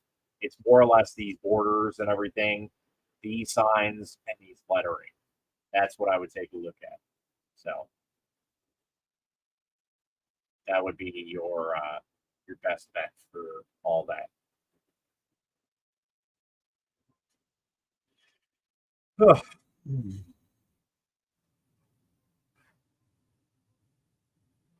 I don't really have a rule of thumb for bottom layer exposure time. Really, 20 is about as far as you want to go downwards. But I usually use 30 on all of my machines. I always have, always probably will be. Maybe with these newer machines, maybe not so much, but that's usually pretty good. The other thing you got to look at is not just the bottom exposure time. Now, the only one that's different is the Mega, just because I want to make sure that that adheres to that build plate properly. So that's the only one that's not at 30. It's always at 40. But the other thing that you can look at is the bottom layer count. So that means how many first layers are going to print at that 40 seconds. So when I'm printing at this, so let's see, the first 8 layers that I'm going to utilize, 1, 2, 3, 4, 5, 6, 7, 8. So by the time I get there, I'm still at 40 seconds. So that's quite a lot to put on there for 40 seconds. And that's why these holes usually get filled in, because they're usually the first. So by the time we get to 24 layers, we're starting our base. Okay. So you can even bring that that bottom layer count down even more. Transition layer count, I wouldn't go over 5. I really don't think that's needed, but some people use it. I just leave it at 5. I don't really mess with it. But it'll tell you everything right here. Transition layer number at the bottom layer, it makes the adhesion between the layers tighter. Except for the exposure time, other parameters of the transition layer are consistent with the normal layer, which is absolute gibberish to me. But essentially what it does is it adheres the layers better.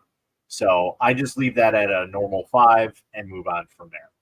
All this other stuff I leave at 0.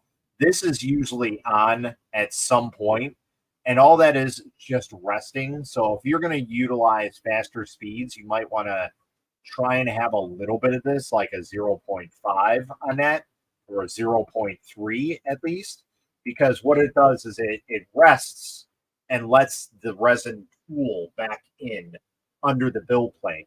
So it rests properly, and then it can cure at these fast speeds. So if you start bumping up speeds, you might want to look at that. But that, I've done away with that. I've been able to utilize it without it. But that's not saying that all resins can use that. Some resins absolutely need that. If you have a thicker resin, you definitely need to utilize these rest times after retract for sure. So I hope that that helped you out. But you can basically see like how it's made. This is how it's printed.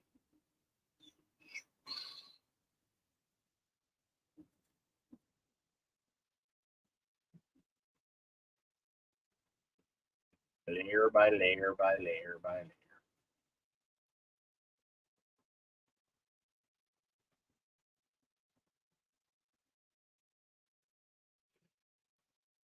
And that's exactly why I use this, because it is a very fast print. So, could that be the weird stuff on the edges? Maybe I need to go to 20 instead of 25. I use 4 layers, I believe. Um, it's a possibility, but I would more or less take a look at your bottom layer count out of anything. Excuse me. Look at that first. That's going to be the determiner between like the whole smashing thing. So, but that could also be that your build plate is too close. So it's kind of like printing with a nozzle. You know, you can print real close to the bed, but it like scars it, right? Essentially, the same thing can happen with a resin printer where you are leveling it. It seems like it's good, but it's too close. So that means you have to fold the piece of paper in half, then level it again. Some printers are like that. So, okay, so your bottom layer count is at 4. So I would say bump it up to 5, see if that helps, because 4 might be a little bit less. 5, I would say, is like try not to go under it because you might get weird effects on it. So go to 5 and then change your exposure to 1.2, run a calibration and do that. So, and I usually do this for every single bottle of resin. But the cool thing here is like all this. So like, let's say I just calibrated this and I'm like, okay, this is a good resin at this exposure time. So I can basically just say, hey, I want to add this profile, and it basically just copied this profile. So now I can go in and I can rename it, and I can do 2.8, or if it's a specific resin, I can name it Sunlu ABS Gray. Okay, and I know from there on, when I go and search for something, there's Sunlu ABS Gray. Or if it's Sunlu water washable, I can do that too. And that way, when I go and look for it, there it is. So as you can see, some of these printers, they automatically have stuff set up. And this is all the stuff that Phrozen provides for you automatically, which is really nice. But again, I don't ever take it to heart. Not always are these going to be correct because everybody's going to have different printing experiences. Okay. Somebody who's in Colorado who's at a different altitude might have a different printing result than I do, even though we're using the same profile. His profile might need to be at 2.8 seconds, but mine's printing perfect at 2.5.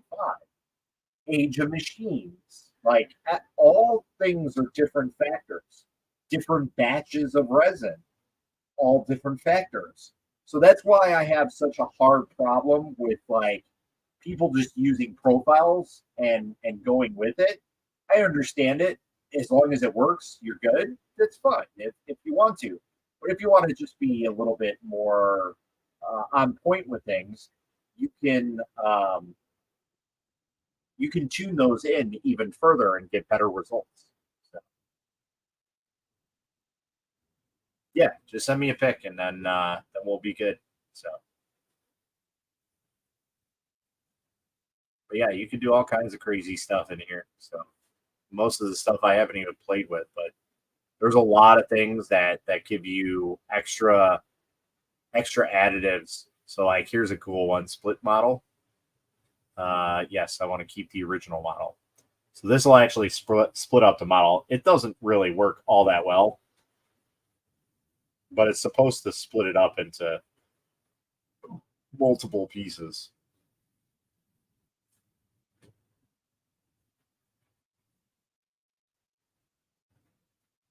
I don't even know what it split up, but I've never really gotten this to work well. I'm sure there's a way to do it, but I just don't know. But essentially it's supposed to split up a bunch of different parts from it, and I don't know what the hell it does. either way. But you can also cut stuff. Unfortunately, that's where Lychee, at least the pro version, kind of shines a little bit better because of their ability to choose things. There we go. Here. It's a miniature version of me. It's a scanned version of me. It's a little soft, but this was done at a trade show in less than 20 minutes. They full body scanned me. Craziest stuff ever. Well, let's see if it'll split me. Yes, we're going to keep the original model. Let's see what it does. So it didn't do jack shit for that. I don't know what the hell it does. I don't know. I just work here.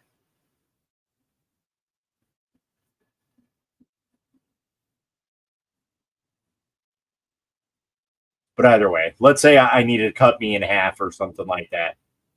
I can just go up and I can raise it and I could be like, all right, I want to cut me right at the arms here.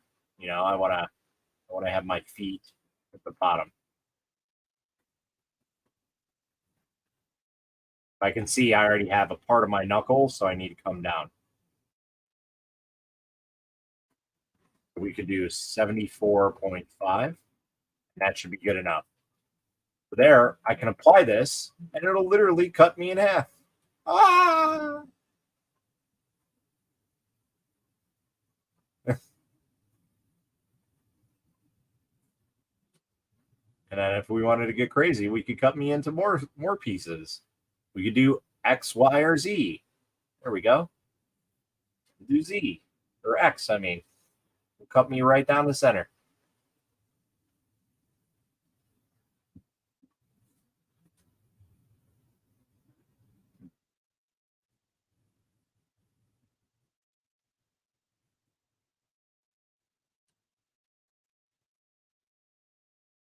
There we go. Apply that. And now we have a 3-part Akuma.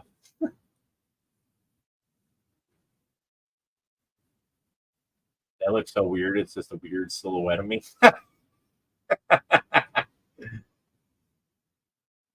3D scanning, look into RevoPoint. They're probably the best bang for your buck. So that scanner that scanned me, I have it. It's right here. This is the RevoPoint range scanner. It is made for large objects specifically, so it's not meant for very small things. But they do have a huge range of scanners that you can utilize. So what's crazy about that is like, okay, the range is meant for large objects. So basically it gives an okay readout of like me. As you can see, it's not the greatest of details, but it gives enough. Okay. So what I can do is I can actually take the other smaller scanners that have a higher precision detail and come around and scan me again. And I can mesh those two together and create a higher quality mesh, which is really awesome. And on top of it, I can use it all on my phone if I wanted to. I'm like Alfred Hitchcocking it up here. Repressing God, the silhouette of a god. But yeah, you can do all kinds of crazy stuff like that. So it's really, really crazy. I would show you the cool Boolean operation, but I don't remember how to do all this stuff. Like, I used to have a box that I created, and I don't think I have it anymore, but essentially it was just something that I was playing around with. And that's all it was just a straight up solid box. Oh, I do have it. All right, so here's let me see if I can try and do this now. Okay, so I had this box, right? So like I said, think back to like the malls with the the laser etch thing inside of it, right? Okay, so let's go and choose something. Let's go. We'll do something simple like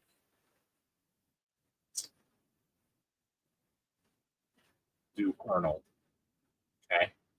Now, obviously, with Arnold, you want it a little bit smaller than the dimensions that are at. So as you can see, he's a little bit taller. So we're gonna scale him down to about 70%. Yeah, that should be good enough. So what we're going to do is we are going to center this like so. And we're going to select all of them. We're going to go to the Boolean operation. So I have the box and I have the inside. So now I think it is the box taking a chunk, or the guy B taking a chunk out of A. So I think this is what I need. We'll find out either way. So it's going to take a long time. My processing times are going to be a quarter of what your guys are, because I have a very, very fast computer.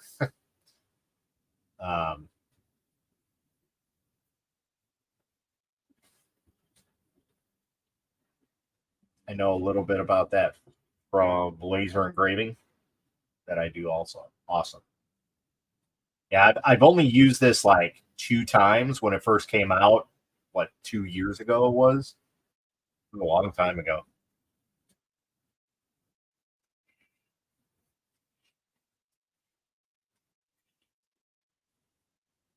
Shit, we're gonna stop it.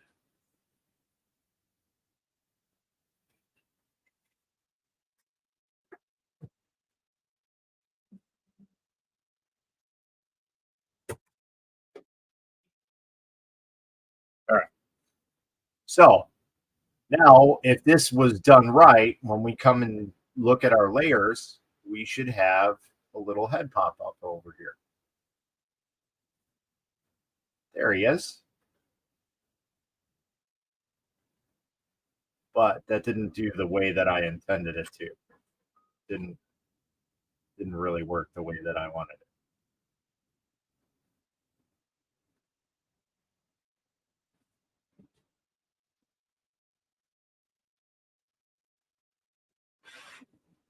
Because now it looks like we just meshed them together, and that's not what we're planning on doing here.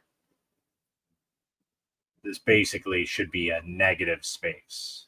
So let's see if we can redo this. Oh, is it because he's hollow? Ah, that's why. It's not going to work if he is hollow, my friend. We need to find a solid model. Let's find. Yeah, let's do Ghost. Scale you up 200%.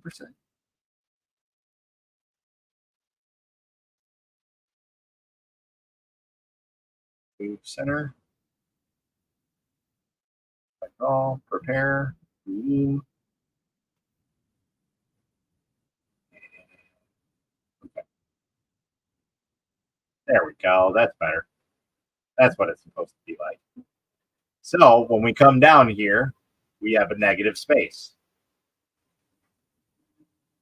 So now you should be able to see right through that.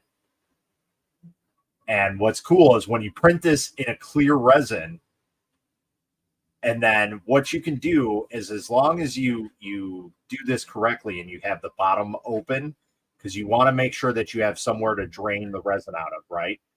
So as long as you do that, you basically can pour in a dye, a red, blue, green, whatever, in a clear resin. Or you could even use a colored resin and then dye it a darker resin, do a black inside of it. Doesn't matter. So like this is a ghost from Pac-Man, right?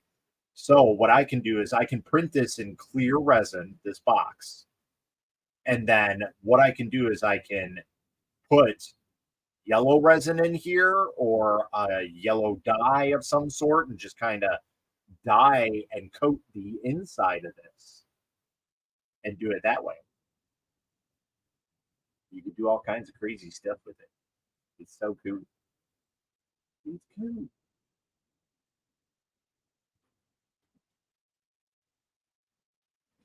But essentially, that's how he'll come out. He'll look like this.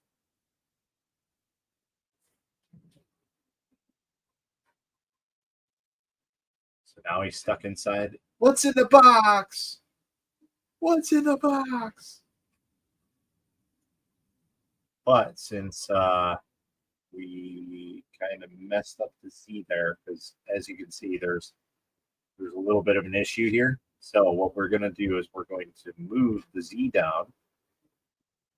We're going to open that up. So now we go to slice this.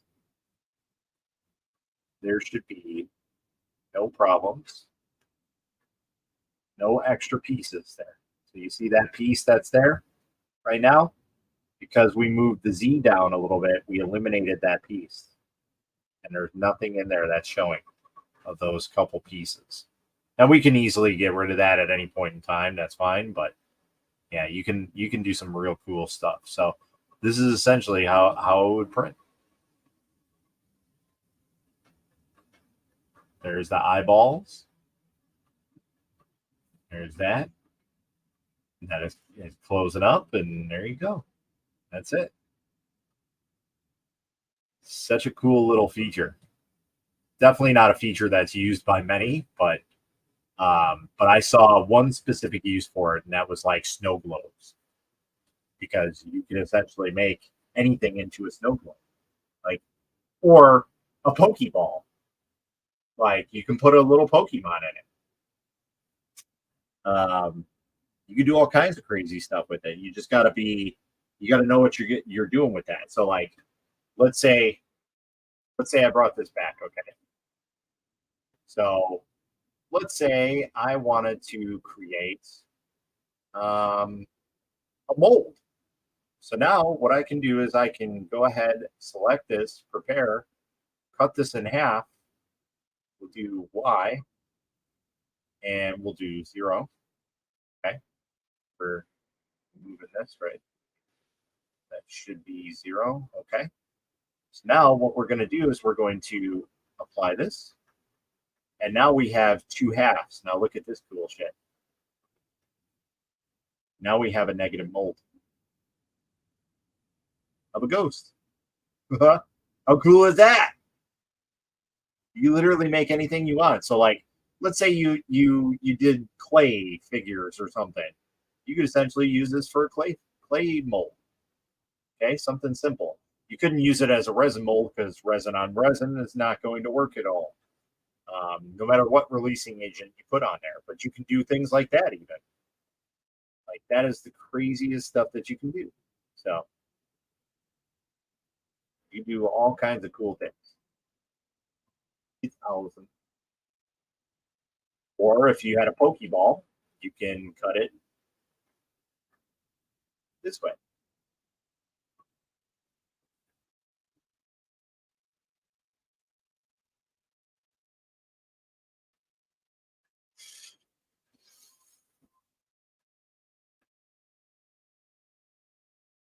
Okay.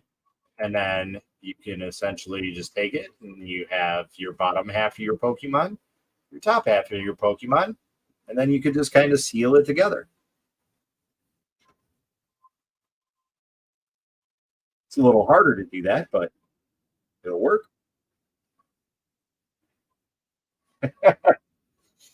Now, I don't know if Lychee's got something like that. They probably do. But again, it's one of those things that like, do you really need to use it? And the thing is I just created this brick in Tinkercad. That's all you need is just do a round ball, do a square, whatever. Just design something super simple.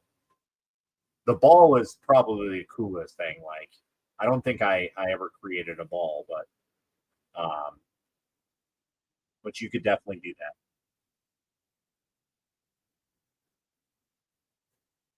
There you go. Perfect. Candle molds.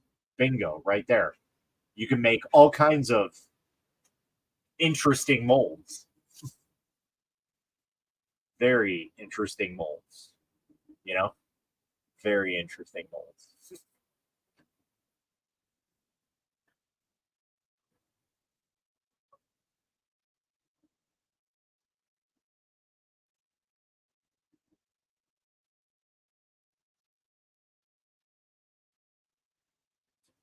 Other than that, it is 4:30 my time. I think we're gonna call it a night.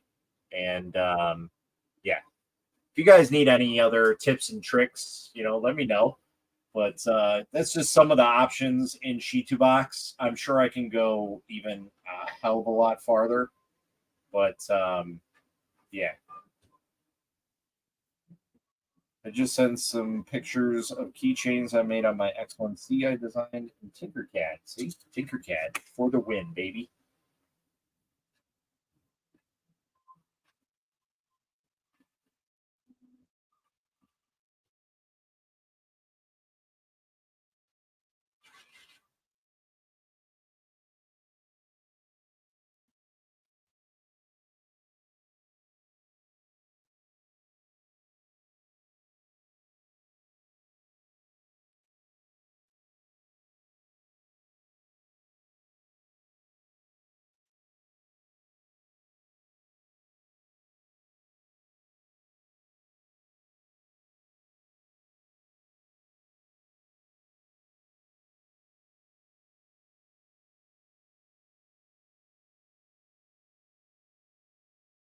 See, there you go, something simple.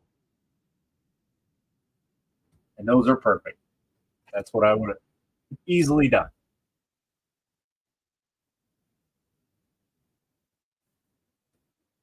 But that's pretty much it for the night.